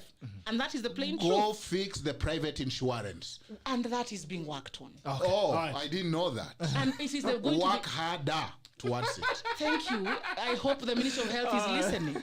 All right, guys. Okay. About the same. So, what in the secretariat ya BBI? What's going on? Mimi sijui nini naendelea. Mimi najua tu kuna COVID na watu wamesemekana wa shut down mpaka So it's safer under Kibicho. There's no COVID. let me say these are my genuine thoughts. Okay. These are my very, very personal and I've been told not to preempt people by telling them things like genuine and true before I say what I want to say. Or personal. See, Or what you have been personal. presenting have been public thoughts here. But it's a man of Hey, speech. mister.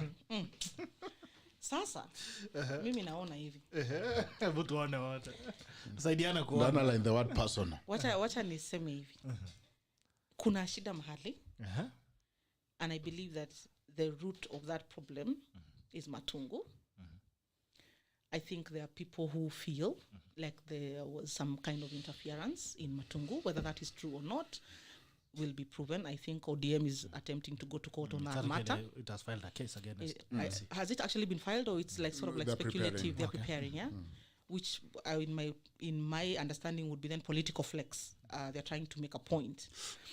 So I think there are some feelings of, I'd say maybe betrayal, because the handshake partner that is ODM would feel that I've been backstopping your issues of the administration in Parliament, in the Senate, backing policy, backing campaigns that the administration has been wanting to do over the last 2 years.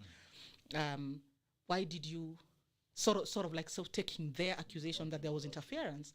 Why did you interfere in Matungu, right? So now this unchecked partner asking the other unchecked partner. Yeah, so it's like that is now ODM. It's the and feeling, Jubilee. that feeling of, I'm trying to imagine that I'm trying to put to words my imagined And we will- theory. on this one, we'll believe you. You understand? So, and I think that sense of betrayal, yeah. But on top of that, I think also ODM is being very clever. They're like, we have seen this, our partner has done something. It's like when maybe you're at home and then you catch maybe your husband doing something or your wife doing something that, you had agreed not to be done. And then instead of wanting to resolve the issue and seeking forgiveness and forgetting, you're like, how do I leverage this crime that has been committed against me to get something in return? And I think that's now the play that ODM is doing. And this is again highly theoretical. I think they're playing at the Chief Justice position. And they're like, okay, if you want to talk for this to go on, what about the CJE seat? We should go to Nyanza or, something like that. And I think that's... As a sign of goodwill. As a sign of goodwill that bado tuko pamoja. So I think, well, on maybe not the CJ, maybe it's something else, but they're going to try and get a pound of flesh from the administration to calm the waters. Yeah, so you're going to see some price paid, I think, because they're going to exaggerate their reaction and their emotions about what happened in Matungu. Okay, but there has been something almost feasible. I know you're ready to jump in. It looks like that. I am theorizing.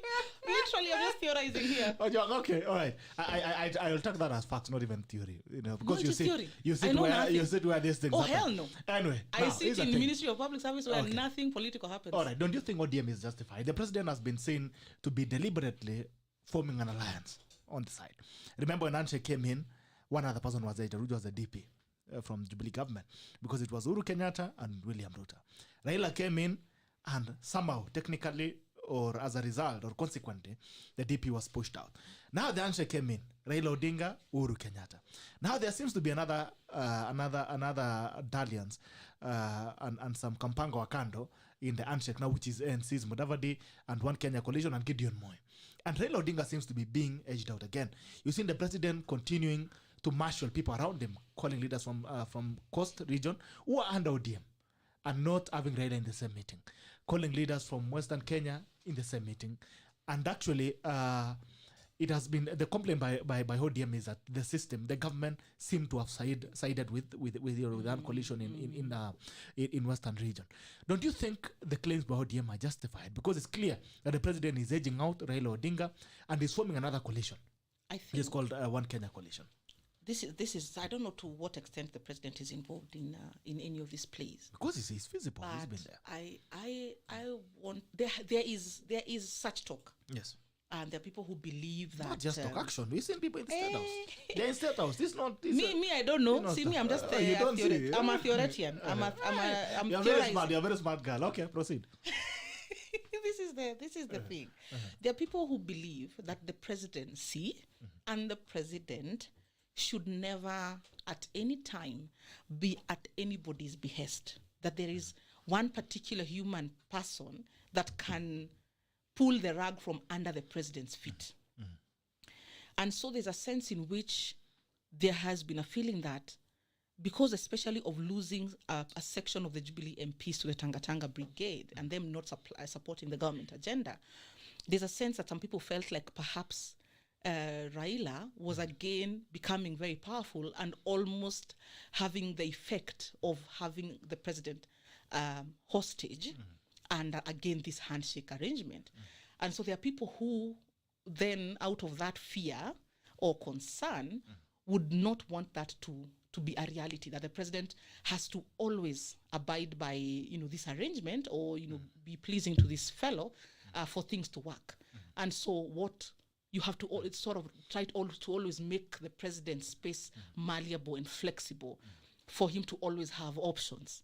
And so these are the people who, if then it is happening, would be the ones who now would... These are the deep state now.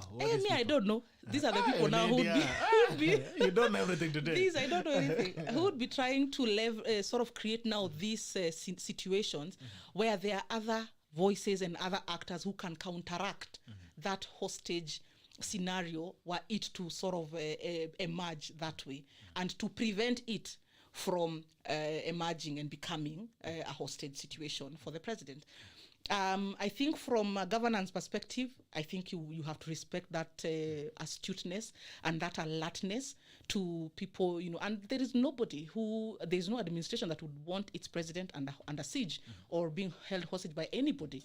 So you have to tame any force that threatens to become that kind of a force within a presidency. Is BBI the presidency? Why is it put under security, Doctor? So the BBI conversation is a different conversation. There were no promises that were made. I think the Raila faction, when they moved into this, they moved and said, hey, we are in these arrangements and we have pushed for BBI, it's been accepted.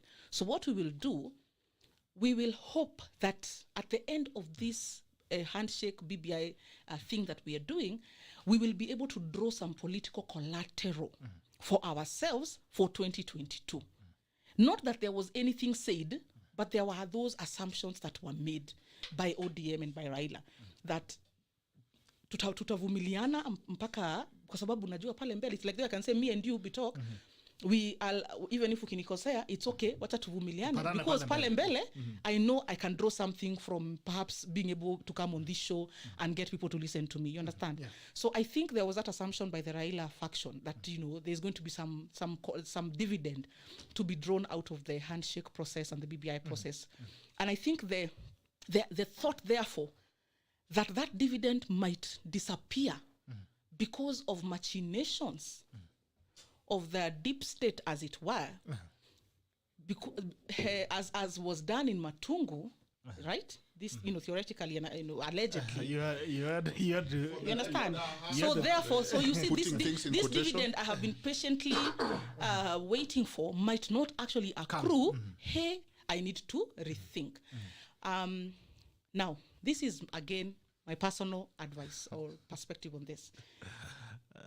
Whatever machinations, whatever fears of presidents being held hostage are there, I think the timing of trying to machinate around that was wrong. Okay. I think there should have been a sense of calm, patience, and tact to wait until BBI was out of parliament, right? And in the president's hand, and just awaiting to go to the IBC for the referendum. And I think if somebody did anything in the, before that has occasioned a crisis, which we don't know if there is, but if somebody did something that has occasioned a crisis or on this issue, then I'm sure they regret it. Because the worst thing you can do right now is to be the reason why BBI might be stillborn, right? Okay. But all these things are theoretical. I think yesterday in the paper you saw that the brother said that the handshake is very strong.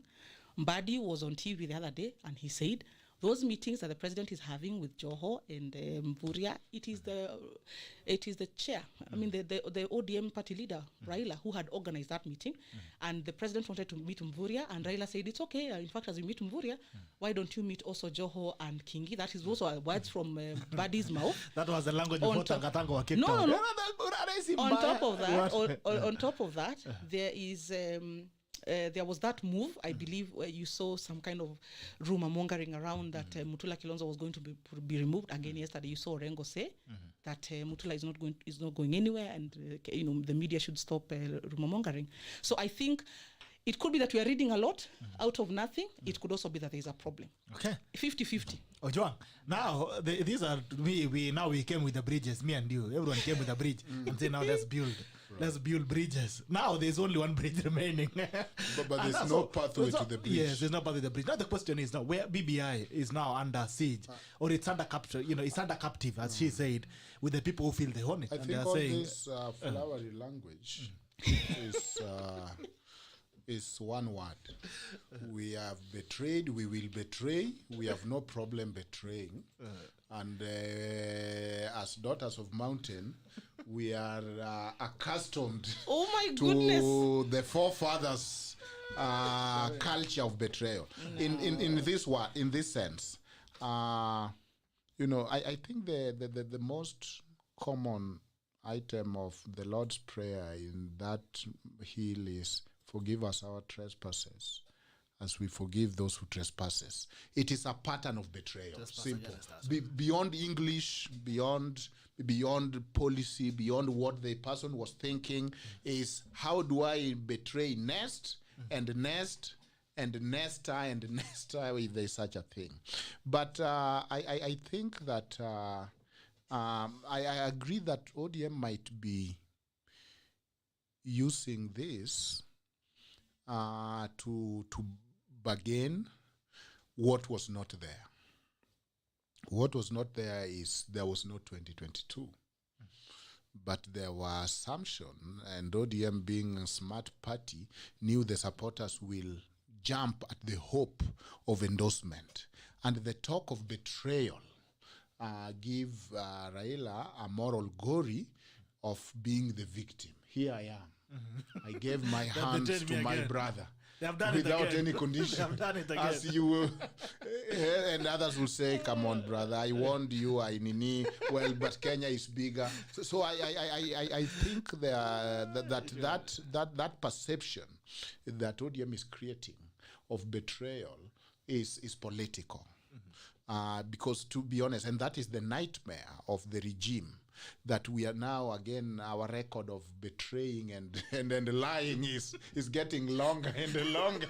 We are elongating that list just from perception. But perception is reality, isn't it? And I think there's a lot that ODM is leveraging to get, including even sending words that, we can protest and work with the DP. I think it is more to get a feel of, did you want me to go or not? I'm going to leave, I'm going to park, and then you wait to hear, no, please don't park. We can work out this problem. There's the relationship. So it's a tantrum, but sometimes they do the tantrum like that and then they go. I think that the idea of handshake, it appeared that the regime was getting, things were going very well. But now there is a little bit of recalibration because it has opened up. President knows his weakness. And as a good leader, you can't help your weakness, but you manage around them. He knows he's a weak president with very few supporters. And that is why he knows that if DP is gone, I go to Raila. If Raila is gone or going, I go to what is the new coalition? One Kenya. One Kenya, as if we have been having how many Kenyans? And so he is a very good person, somebody who has embraced this weakness and knows how to manage around. He's not fooling around that I have numbers. He knows I don't have them. But I can survive if I get partners. And the illusion of I might endorse. It might be you, or it might be you, or it might be you. I don't know whether you played that game where you run around people's back and then if it's thrown on your back, you cheer. You're always waiting for someone to touch your back. And then the urge and then the fun is on the chest. It might be you or you, and you stand by somebody's back, and when they look around, it's not them, you put it on the other person. I mean, it's romantic, and I think they're enjoying it. But the problem is some of these games end up in tears for the country. For the country, because it's counted as betrayal, it's counted as being used and dumped, and then some people don't take this lightly, and that is my fear. That and this is what even you alluded to, Dr. Who. The person who coined tyranny of numbers. Yeah. I mean, they're unapologetic, discussing mountain every day in English with his PhD friends. How the mountain can only be rented, or the mountain will always have the last laugh. I mean, if you had any community that can take their PhD and doctorate and everything, and doing it in English, by the way. So I'm not even going to do it in the mountain language. But it is the sense of entitlement that what we want as an old folks, we get. And if we can't get our way, we make our way here and there. That pattern is not good for governance in this country, I'm telling you. The Mulembe nation the so-called Luya Nation unity has been an ongoing conversation forever. That is The one, coast are trying to form a political party so that that is they one can, common they can confession bargain. of sinners. Everybody's a sinner. That is an admission of the level of your sinning capacity. No, not you, but No, yeah, you know, you are actually when you talk to somebody, and all they can say let me is, tell you, Kenyans, everybody does it. Kenyans are hypersensitive to the mountain, the people of the mountain speaking for themselves. The people of the mountain are apparently only supposed to speak for Kenya and on behalf of Kenyans and on Kenyan issues. Never ever about their interest as a community. And when they do, when they do, it becomes entitlement, superiority. But other communities will converge January to January, speaking about their demands, their sugar factories, their farmers, their this, their that. They will talk about their political positions that they need to see. They will talk about their spaces in public service. This will happen January to January. Nobody will pay attention. Their day. Mount Kenya people sit down like this and talk. Oh my goodness. They are so entitled. The daughters are, they are so entitled. Look at them. Let me tell you, the people of the mountain have every right to organize. They have every right to bargain for their rightful share of development and of the cake as any other community in this country. All other communities are allowed to have these conversations. So should the people of the mountain. No, it's not about being allowed to have. You just say that you wanaongea kwa TV that it's a problem. It's not a problem. The whole idea of planning to betray should not be supported. That's all I'm saying. It's not that it what is cannot planning to be. betray. No. Why is it not either you are from strategizing to betraying survive? or going to betray. Why is it not Which other strategizing? community? Strategizing to survive. Aukot See, has they been have a here. radio. Aukot has Barack been Muluka here. anashinanga kwa TV. Have you had Aukot with Turkana's planning Yes. to betray? No. Nani has been betray? here. No, that is It's not who a to good work thing. with. No, that's not a Okay. good thing. Order. That pattern of betrayal and planning and plotting Order. and Order. being gutsy about it and goose per se. Yeah, betrayed So what? Nani, this our leader who died the other day from Kisii, Mr. Nyachai. Nyachai. But you didn't find Daughters of the Lake planning that betrayal. It was Did an you? individual venture. It wasn't a community It was Raila alone. It was Raila It alone. wasn't a community So project. when Mutahi speaks with his studio, why is that a community converging to plan a Okay. That's betrayal? not All right, good. all right. Political hygiene should be there. All right, guys. All right. Last one on Jubilee. Now, yesterday, the senators were kicked out. And do you think there's some serious level of dishonesty? Murade, who is the vice chairman, was campaigning for a ODM candidate in Kibra, where Jubilee had a candidate. The president has endorsed an ODM candidate in Coast Region. There has been all these conversations where Jubilee Party has violated its constitution, as it is said, that there's a constitution that bars someone from participating in politics of another year. Senator Maura has gone home. Millie Omanga has gone home. The purge has made more comment in parliament. It has continued to disintegrate the Jubilee Party within the parliament. Yesterday they were kicked out. What shape of democracy is this? I want to agree with sentiments shared earlier on this week by my very good friend, the Senator for Nairobi, Sakaja Johnson. And I want to associate myself with those sentiments, that it is small. It is small for Jubilee to indulge this sense of let's destroy everything that is not aligned to what we want and what we think, and not allow some robustness within the party, because the party, remember, and this is what breaks some of our hearts. Yeah. Because I was a party official of the National Alliance.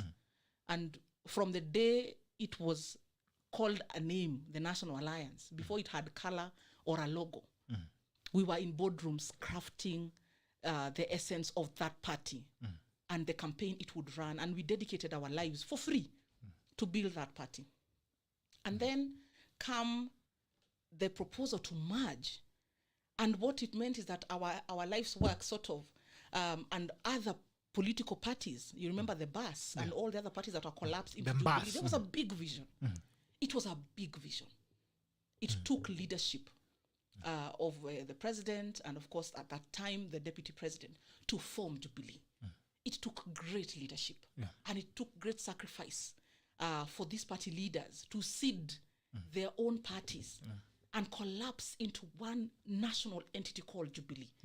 And for a moment there, we really captured the imagination of this nation in terms of forming a really huge national party. And you remember, after the party was launched at Kasarani, the following day there was this picture of the building, the towers, that is the Jubilee office. And there was that sense of that there's going to be now this big party. Yes, a feeling of nationality. A feeling of nationality. It was it was magical. Thank you. And I think for us, what we feel, and I don't know how. I think I'll pick the sarcasm in anyway. It was thank you very much. It was very. I don't know the right or wrong answer on this issue of kicking out the senators and whatever. And I don't want to speak to those issues specifically. Yeah. My view is that we have made Jubilee small. And to the extent that any action that is taken makes Jubilee small, and it loses that profundity, that greatness that it had positioned itself in the minds of Kenyans, that we were able to get seats everywhere, from Western to Coast to Nyanza. Every corner of this country, Jubilee has people in parliament, in county assemblies. And I think the loss of that greatness, for me, would be the greatest loss. And so whatever actions the party wants to take or not to take, it needs to recall why we all bought into the vision of Jubilee and reestablish that greatness that we all saw and bought into. They owe us, the party leadership owes us to restore the greatness of Jubilee. So you don't agree with that, with what is being done? I feel that the actions that have been taken so far have tended to make the party smaller than this grand national party that it is and that it is meant to be. Right. Okay. So to leave out the size and of the party, do you think it's right? It's the right thing to do? Do you agree with this being done? The only problem you have is that it makes the party small. But do you think, with the inspiration that formed Jubilee Party, do you feel what the party's leadership is doing is right? I believe it is correct to hold people accountable in terms of the position of the party. But why are we not why are we holding him partially? It's okay. And or so partially. I think the problem is the how. Okay. The how.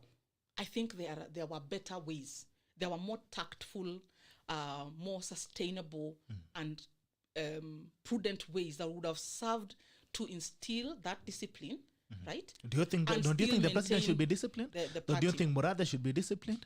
Don't you think do you think Waiguru should be disciplined, who went on a podium in Kibra? Do you think all these guys from the president, don't you think they should be disciplined, even as you recommend discipline? I'm not recommending that anybody should be done anything or not done anything. And I think you have to hear me very clearly. What I'm saying is there are strategies that you can use to make sure that people are towing the party line. And like you're saying, double speak, stopping and avoiding double speak is one of those things, so that you have a consistent tone from the top, so that people are not confused about what the party position is. What the party really stands so you for. don't cue people to do whatever they please, and then later on you start telling them, oh, you should be accountable for this and the other. So all those things build into this sense of leadership of this party, which has resulted now in this total mess. And the questions that you're asking me about who should be disciplined and who shouldn't be disciplined, the questions should never have come down to that, because there should already have been established a culture within Jubilee. From the top. Tone from the top, going all the way to all the leaders in county assemblies and everywhere, that this is how we deal.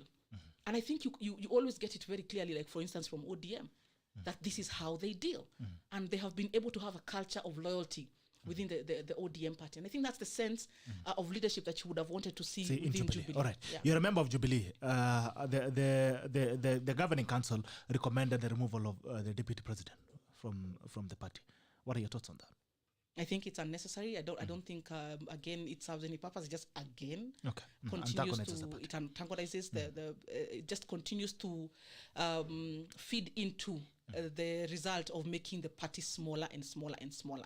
Okay. Yeah. So and I don't think it serves anybody right now to be that aggressive If you want to pass a message, I think there are ways to pass a message, but I think I wouldn't agree. I wouldn't agree with that decision. Lastly, do you think there's someone who's deliberately trying to kill Jubilee? Actually, sometimes Within I do sometimes feel like, okay, do these people not want the party to survive these first 5 years? Because anybody who listened to the vision of Jubilee that time as it was articulated at formation, is it was supposed to rule for 20 years, right? It was supposed to have this longevity.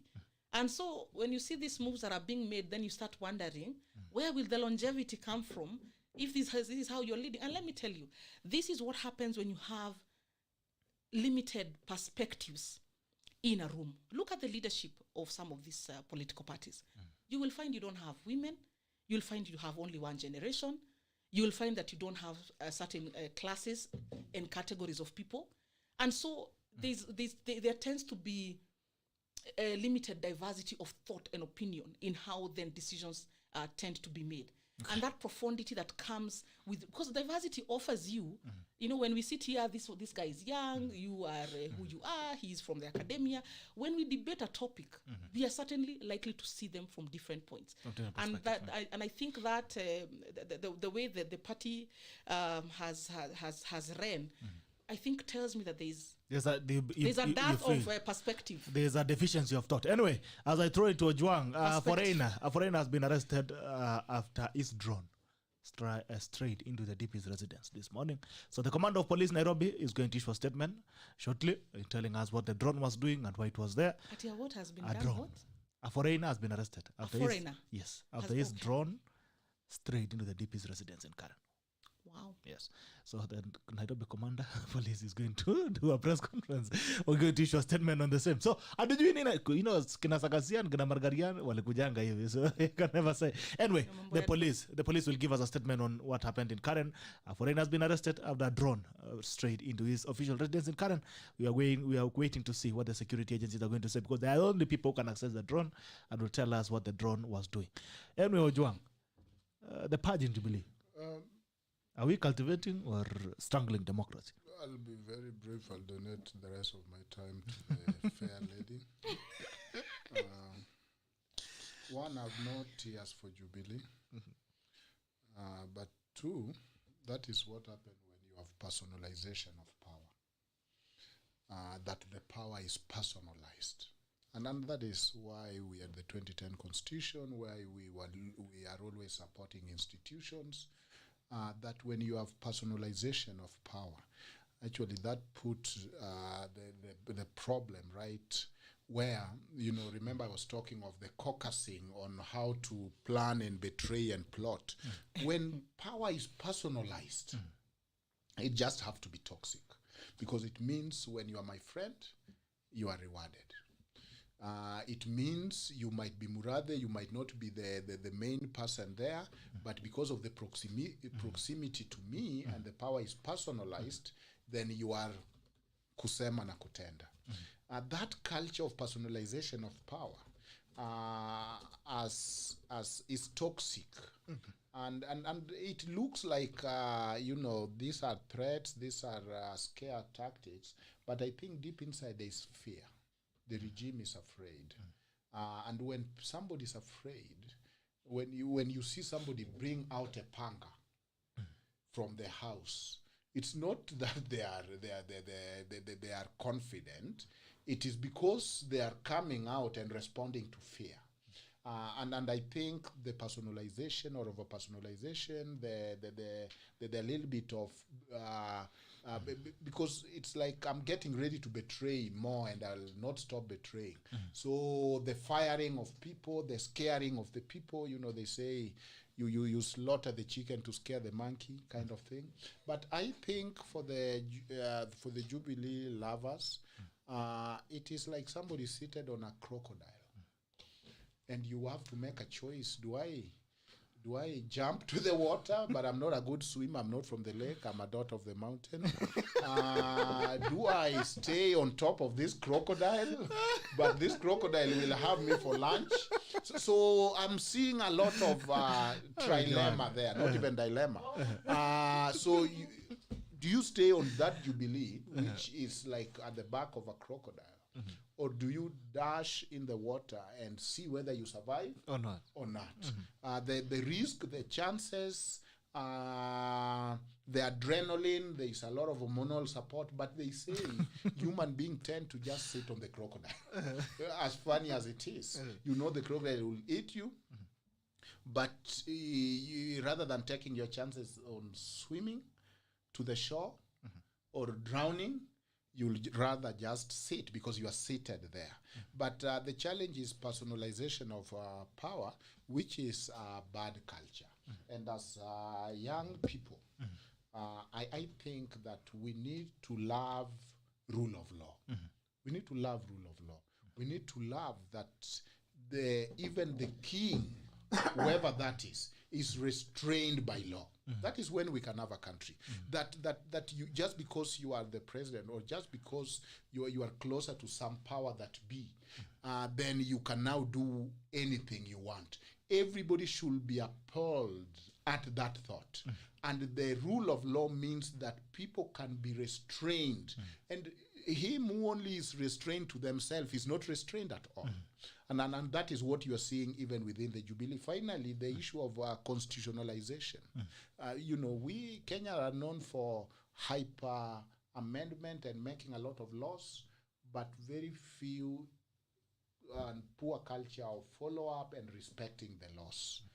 We need the constitution, but we need constitutionalization or constitutionalism, respecting constitution, respecting rule of law, respecting diversity.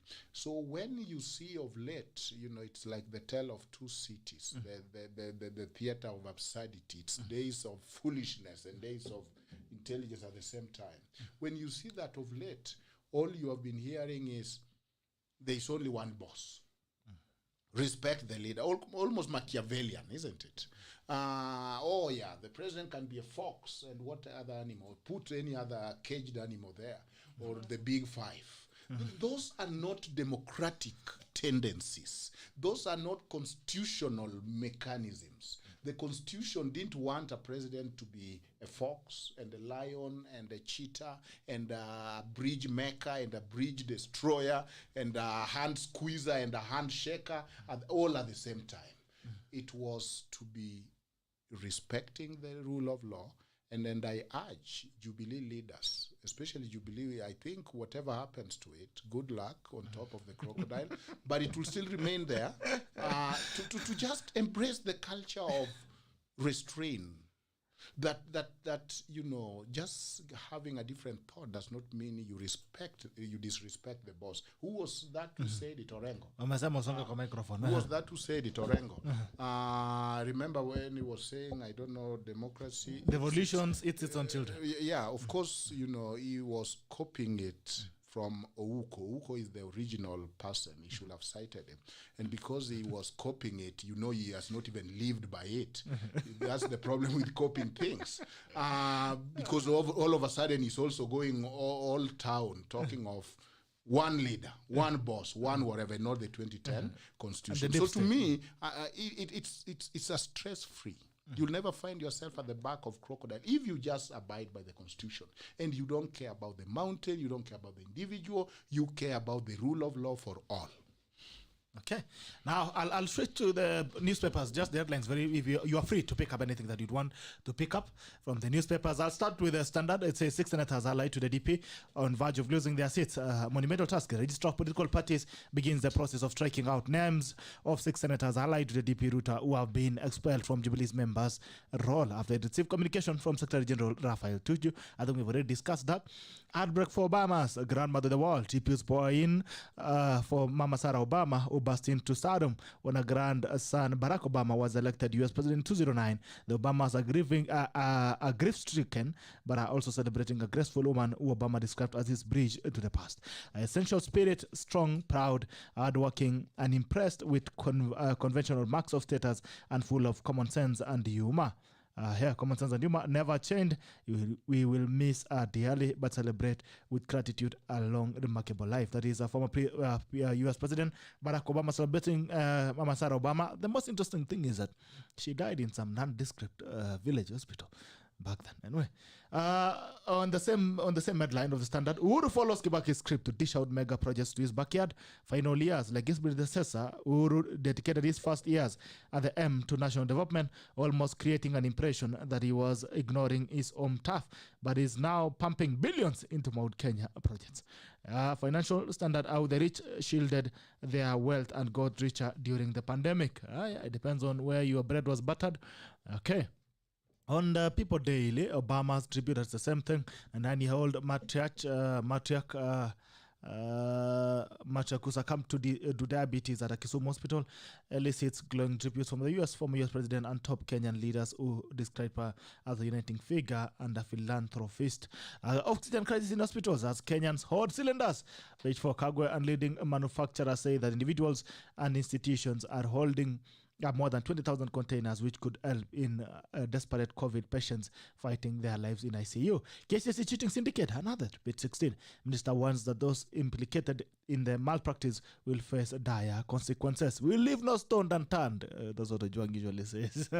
All right, on the Nation, back to school fears. Fresh lockdown might affect school calendar. Oxygen crisis, its hospitals. Revealed Al-Shabaab plot against Kibaki and Raila. Kenya's Dosha on maritime dispute with Somalia. Report says that in 2012, terrorist groups may have instigated a plan to kill the then president and prime minister. As on page 6. Kenyans Fuliza. Kenya seems 1.2 billion daily. Na pale pia Mama Sarah Obama, but amebaki hapo. Okay. I'll read the first. Okay, we must think of a better ways to advocate against social ills. That is on page 2.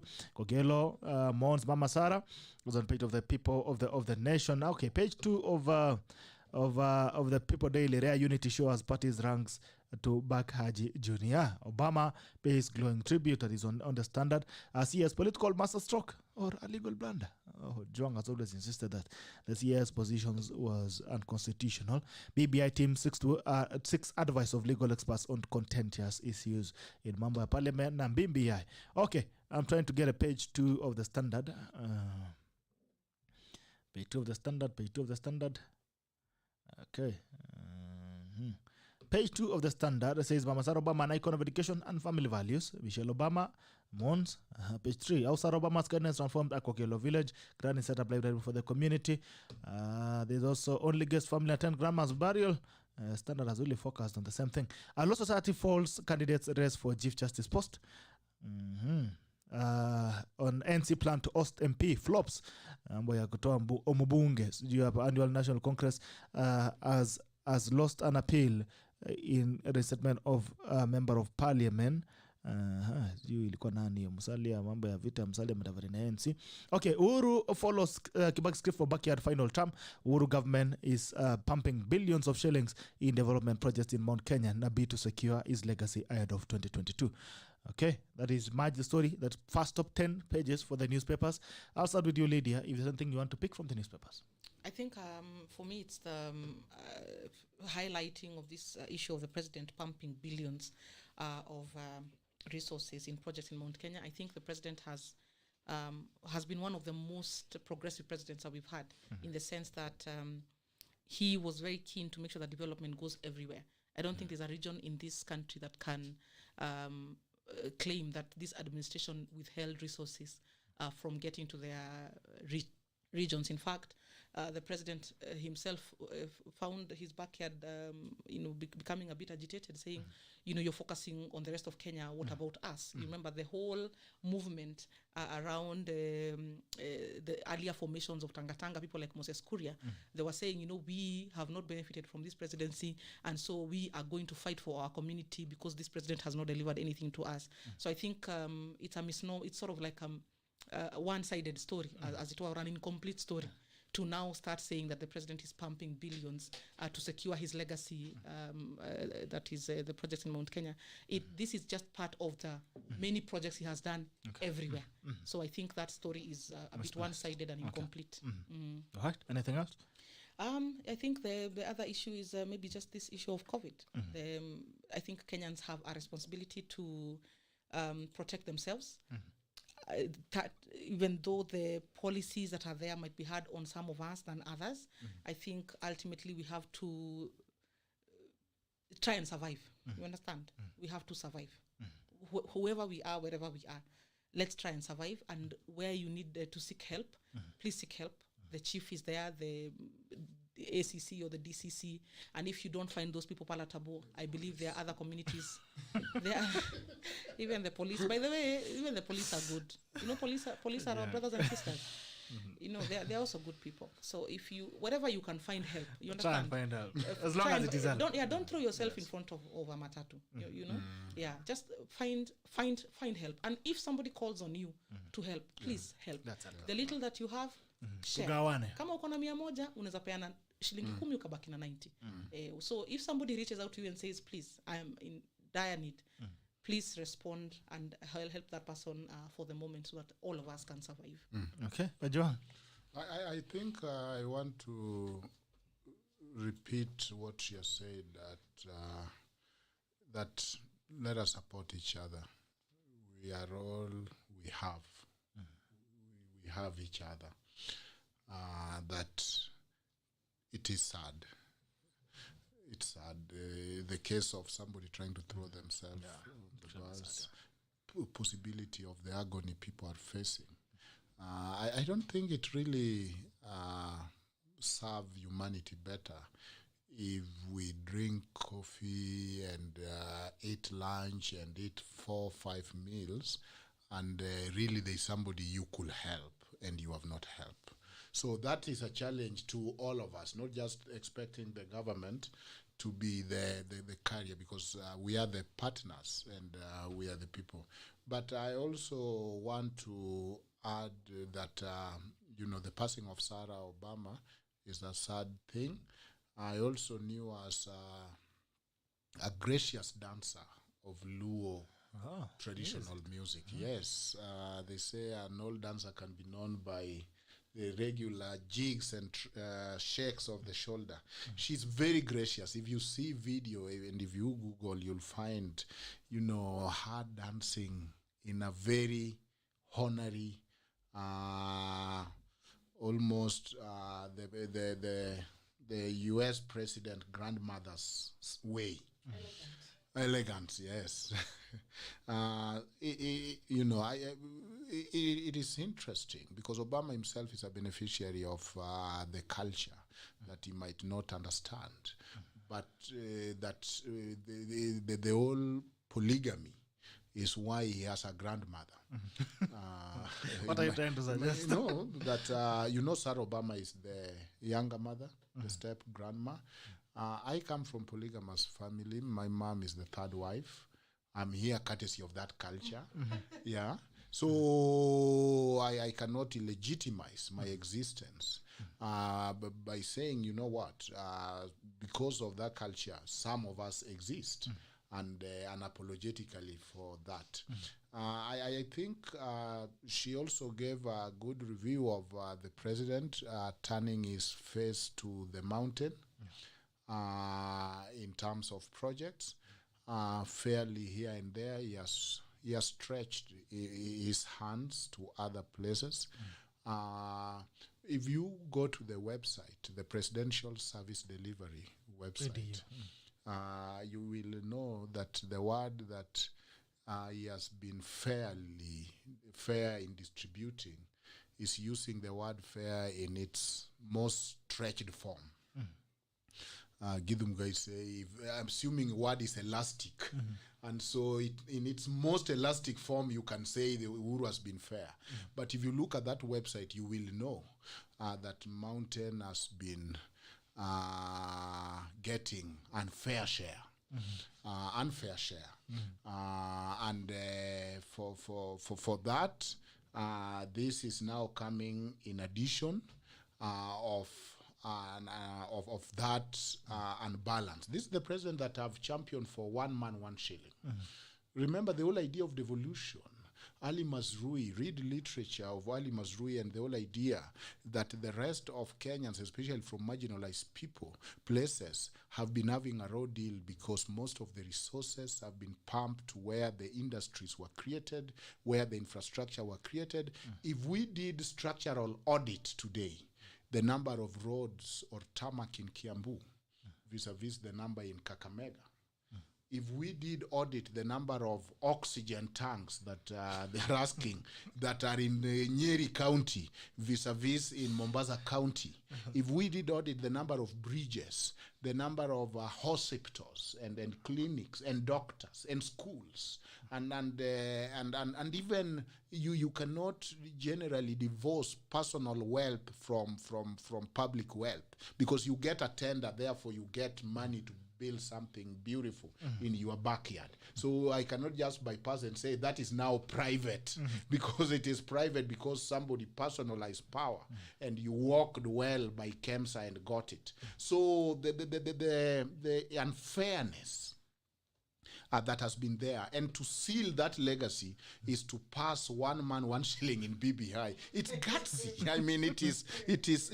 having very good goosebumps. That is how I finish this thing. It's the drop the mic moment. I pass 1 man 1 shilling. I add constituencies to my place. I put money there, and then now drop the mic.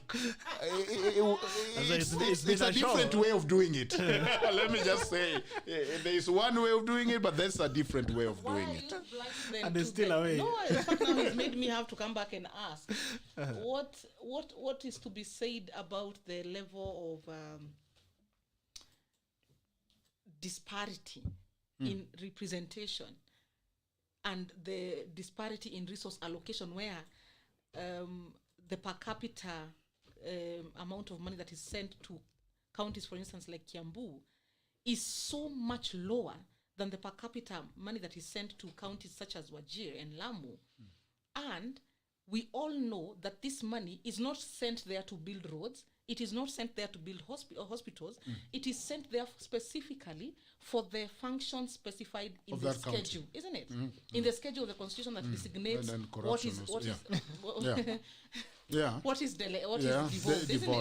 And the services that are devolved are people services. They are not those roads. In fact, the fight about the resources should be about the 85% that is left in the national government, because what is devolved is meant to serve the people. So then why do you have so much money per capita going to Lamu and so little money per capita going to Kiambu? In the formula, it's just a small percentage where they use the population. It's not the main determinant. But if you go to the presidential, it's the main determinant. If you go to the presidential service delivery, look at the money that goes to Kiambu from that website vis-a-vis the money that goes to Lamu, and you will be very clear. And let me tell you, and hence the fear of people, for instance, and that's why people let me tell you, this is the truth.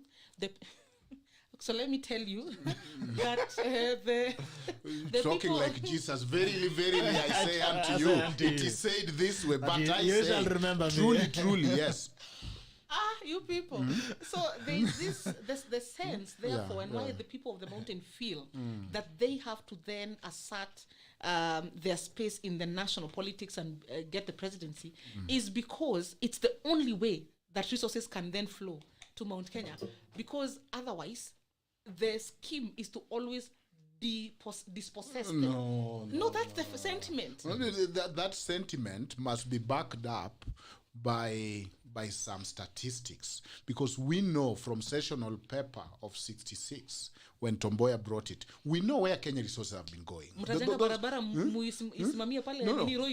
you know? The roads have to be connected to the capital city. Do you know the percentage of tarmac road in Kiambu compared to Kakamega, which is the same size as Kiambu? Let's talk about the poverty levels of the human beings. Yeah, even that poverty level. Yes, there are a few drinking here and there. Those are spoiled kids. Those are a lot of luxury. In terms of life expectancy, do you know that there is disparity in life expectancy between Kiambu County and Turkana County? Do you know people live less? Do you know more children die in Homa Bay County, which have not been operationalized? which is now being plowed back. And that, to seal that, the drop mic moment, is that the president is saying the only legacy I can think of is to re-engineer one man, one shilling, after all this conversation that Kenyans have been having. Do you believe we are equal as just Kenyans, as humans? I don't believe in, I believe in equity. Equity means you get what you deserve. Are you charged more, or you build more, or you use more to build road because there is lesser population, or the population of tarmac? Is money for devolution used for building tarmac roads? Part of it. But those are some of the services. Those are people If you services. started People from services Turkana, are about medicine in the clinic. And if you send so little to Kiambu for money for clinics, and you send so much to other counties for money for clinics, ultimately when people troop in terms of footfall that walk into Kiambu hospitals, they will not get medicine you are arguing because there is no money. You're arguing as if the people in Kiambu are tied cows who cannot move to other counties, which is not true, because you know what I'm saying. Can move to Kiambu. So let us develop Kenya. Let us develop Kenya. That is why if you go to coast, I agree. if you go to coast, you will find a lot of people from Kiambu who have hotels there, and the coastarians are mere workers there. That's what Ali Masrui say, and there's nothing wrong with that. So the money should Then follow they the plow people that- wherever they are. They plow that capital. So the money should follow the people wherever cannot, those people you are. cannot eat mountain, think mountain, but I'm survive not thinking all mountain. of. I'm thinking people. You are not showing that you are. If there are, No, you are doing you're not doing a good hearing me. job. You are not hearing me. You have a mental block. Okay. Let's service the people. If the people are in the mountain, that's where the population is the highest. If they're in Kakamega, if they're in Bungoma, Let's not count send them money twice. there. Who is doing the counting? You know that's what the deep state is. guys. Deep state can say in this show we have been Now three you see people. how he's disputing the numbers. Yes, damn statistics. This show we have been 3 people. Deep state can say we have been 10 people. Oh, Who is deep Because, state? because they're the ones who count. You know, whoever count, even votes, is more important than the voter. We the know this voter. country. All right. So Okay, guys. we must. You cannot It is just. KNBS that counts. They have ISO certificates from here to Timbuktu. They abide by professional standards. Unless you're telling us our KNBS cannot be trusted with its statistics. Those people who count in the villages and the chiefs are. And anyway, let's don't count people twice. okay. All Let's right, only guys. count Nobody one has for been one. Nobody has been counted twice. All One for one. Ah, Yes, yeah, it's one for one. tunafunga kiosk. Now, Lydia, as we move forward, what do you expect from the country? First of all, the initial coalitions are breaking down. Jubilee is dead, as it is, dead as a dodo. The handshake is nearing its IDU. Anatafutia mutungi ya gas. He was among those who are lacking the mutungi ya gas. BBI is now under Kibicho. So clearly, the future of BBI, as ODM threatens to pull out of it, seems to be a bit unpredictable. Now, we're in a country again that we are seeing an alliance that's forming, one Kenya, and there seems to be another alliance between Raila Odinga and William Ruto. What do you expect as we move forward? Let me first of all correct you that Jubilee is not dead. It is dead. There's even a candidate in Bonchari, so there's nothing. Doing what? It's not there. And let me tell you, I have hope. Jubilee coalition is dead. There is no Jubilee coalition. There's only Jubilee party, right? A coalition of parties. There's which that were all of wrapped up. Yes, all of whom formed what is called Jubilee, not the Jubilee coalition. And I have hope in the leadership capacity of our president and his pragmatism. He might not be the most perfect human being, but there's one thing he does very well. He knows how to make friends and keep them, and he knows how to correct a course. He knows how to sort of reflect and go back a few steps if there's a misstep and bring people back together. He has experience in building coalitions. He has experience in making friends with enemies. He has demonstrated. But he just lost the same friends. He just No. Okay. Do you understand? There's always things that you can do that rub people the wrong way, and things that your friends or people associated with you can do that cause for you problems. And so my faith rests in that capacity of the president and his magnanimity. That is where my faith rests. And I believe that if there is something that needs to be corrected, he is well in a position to correct. And if he believes that then there is another direction that should be followed, we will then watch that space and see what comes out of it. Do not forget that this is a president who has managed to turn the tide of a Mount Kenya that had become very, very hostile in one weekend. So his capacity, and this is something that somebody talked to me about. There's a time I was whining about many things. And they told me, you know, the president, he knows what he is trying to do, for instance, on BBI, and even what he's trying to tell us that is a problem, the 1 man, 1 shilling, 1 vote, to help and secure the people of Mount Kenya going forward. But the people of Mount Kenya had come at him with so much anger and rejection of his policies. But as powerful as he is, he took the time. If you had come to Sagana and listened to how he spoke to I was the not people, invited. Maybe because you I couldn't don't have come from the picked up the mountain. language. But there were reports, you know. Was coming everyone from the who understood the language invited? Some people. So I think those are now semantics. This is the point. The president, Because I was clarifying because he said I could not have understood the the language. president, So I was wondering as if powerful maybe- as he was, you know, he didn't say, "I'm trying to do these things for you. You know, you guys are not getting Kwendeni Yuko." He didn't do that. He said, "Please come, let me explain," and he explained slowly and quietly until he was understood. And statistics, actually, people who do surveys have shown a drastic shift between before Sagana and after Sagana.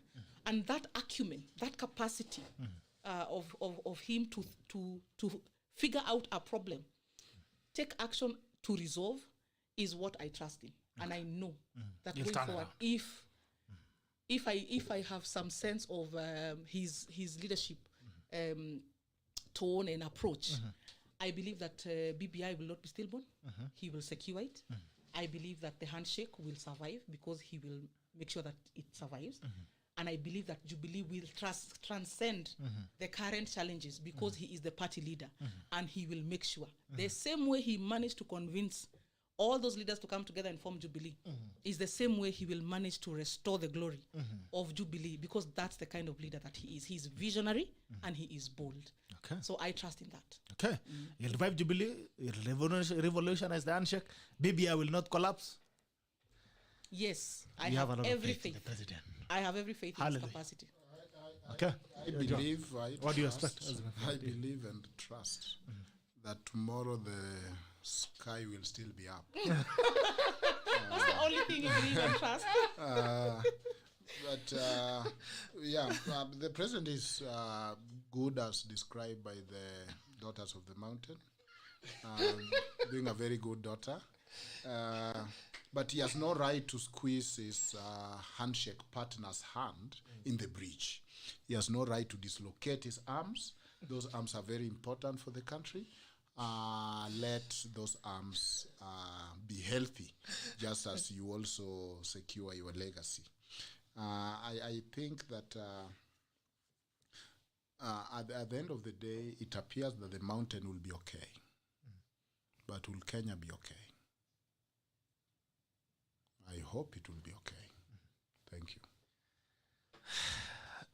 Do you think BBI is going to survive under the umbrella, under the armpits of power? No. You know,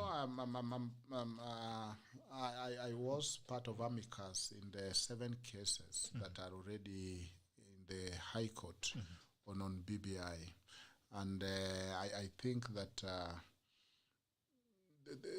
there are some things that were very bold that could have edged on impunity, and that's why, you know, the boldness, the fresh air that the president received from his handshake partner were quickly turned to, how do I get whatever I can get? And some of them were lumped into the BBI. For example, the 70 constituency, which now appear to be a problem even in JLAC, and I still believe on its unconstitutionality. So those, the train is derailed. The BBI is facing some challenges. it is my prediction that it might survive. It will need other handshakes, of course, which it's coming its way. For its aid, help is on the way, BBI, though you are in ICU. And The containers are coming. Help is on the way, and then good help is coming. There will be other patches of strong hands that will carry you and nurse you to delivery. And that's why I'm saying mountain will be fine. But I doubt that Kenya, that I live in, will be fine. Okay, I'm saying Chris Wamalwa another stadium on ODM. That, as you said, on the difference to you saying there are more handshakes coming in, there seems to be no handshakes because Wamalwa is saying coalitions are a give and take. ODM are very gluttonous. They want to take everything. Coalitions are like marriage. There has to be levels of tolerance. Come 2022, I don't think ODM will get any seats in Western Kenya. Balkanization, I don't see help coming for. Why are we using the word balkanization? Remember her argument calling up on me that when other people do the same, when Mount Kenya do the same, we say, oh yeah, that's tribal. I don't think it's balkanization. It is true that ODM took lawyers for granted. And I think it is maturity to say, you know what, I am here. I'm here. I'm serious on my own merit. You are not going to act as if I don't exist. The same mistake former Prime Minister Raila did even with the DP. When he had a problem with the DP, he thought he could appeal to Rift Valley directly. Boy, did it backfire. And then you are seeing that pattern, that the more you build bridges and blow them, the lesser tools you have to build more bridges. You run out of steel or whatever bridges are made of, right? And papyrus. It's like the bridge in my village, which you are on top. It swings low, swing chariot. It's like a swing. Those are. I know it might be strange for her because they have very good bridges down there, but for us, we have been making our own bridges, and that's why no wonder Raila came with the word building. We have been making our own bridges from the word go. You know, you have a very stereotyped perception of Mount Kenya. I should take you for a tour. You should. You should take a tour of the mountain. Yeah. And meanwhile, also I'll be launching the Sons of the Valley. Absolutely. We need to have this conversation. As my brother, I challenge you also to go back to the lake and the Sons. Walk on those shaky bridges. But build with love. Thank you. Okay, guys, that's been great having you. Thank you, Lydia, for coming in for this conversation with Taco. Really appreciate. I'll see you again here. My good friend has not harassed you. No, thank you, Lydia. I've enjoyed your humor, by the way. She's a very nice No, person. you are a comedian completely. Your humor He gives us life here. He gives us life here. I was almost saying she thought he could almost fall the daughters of the lake. So he gives us some life in the studio. We appreciate. Thank you so much, Dr. OJWANG, for coming in. We appreciate. For the guys who have been watching, I wish I could read your comments, but time is not on our side. I hope to see you again tomorrow on another Siasa episode before Thursday on Diaspora Edition and Friday on Sharia Wiki. This is the Tackle and the Tackle ends now. Thank you so much for making this show your most favorite talk show in the morning. I expect the videos to come out later in the afternoon. YouTube. Kimbieni pale YouTube tafuta Gerald Bitok unapata video pia. We also go live on YouTube for those guys who have been complaining that they don't have Facebook. Those are the guys of group of schools. They don't waste time on these apps. So those guys who go on YouTube, you can always find us on YouTube, Gerald Bitok. We always live on YouTube and you also find the videos there. On Twitter also tunakimbianga hapo na zile video ndogo ndogo utakuja kuzipata pale uweze kuzitazama. Nashukuru sana kuwaona. Kuna watu wanatisha TV. Kila watu wanasema TV kila siku. Anyway, we'll see what we can do, but we are trying to avoid the mainstream way because it looks like it's a messy place already. So we are avoiding the shaky bridges of OJWANG. So we are trying to build new bridges of media to have a conversation platforms that we can talk about the things that we want to talk about the way we want and the best way that is good for you. This is a Tackle and a Tackle ends now. Bye bye and see you again tomorrow.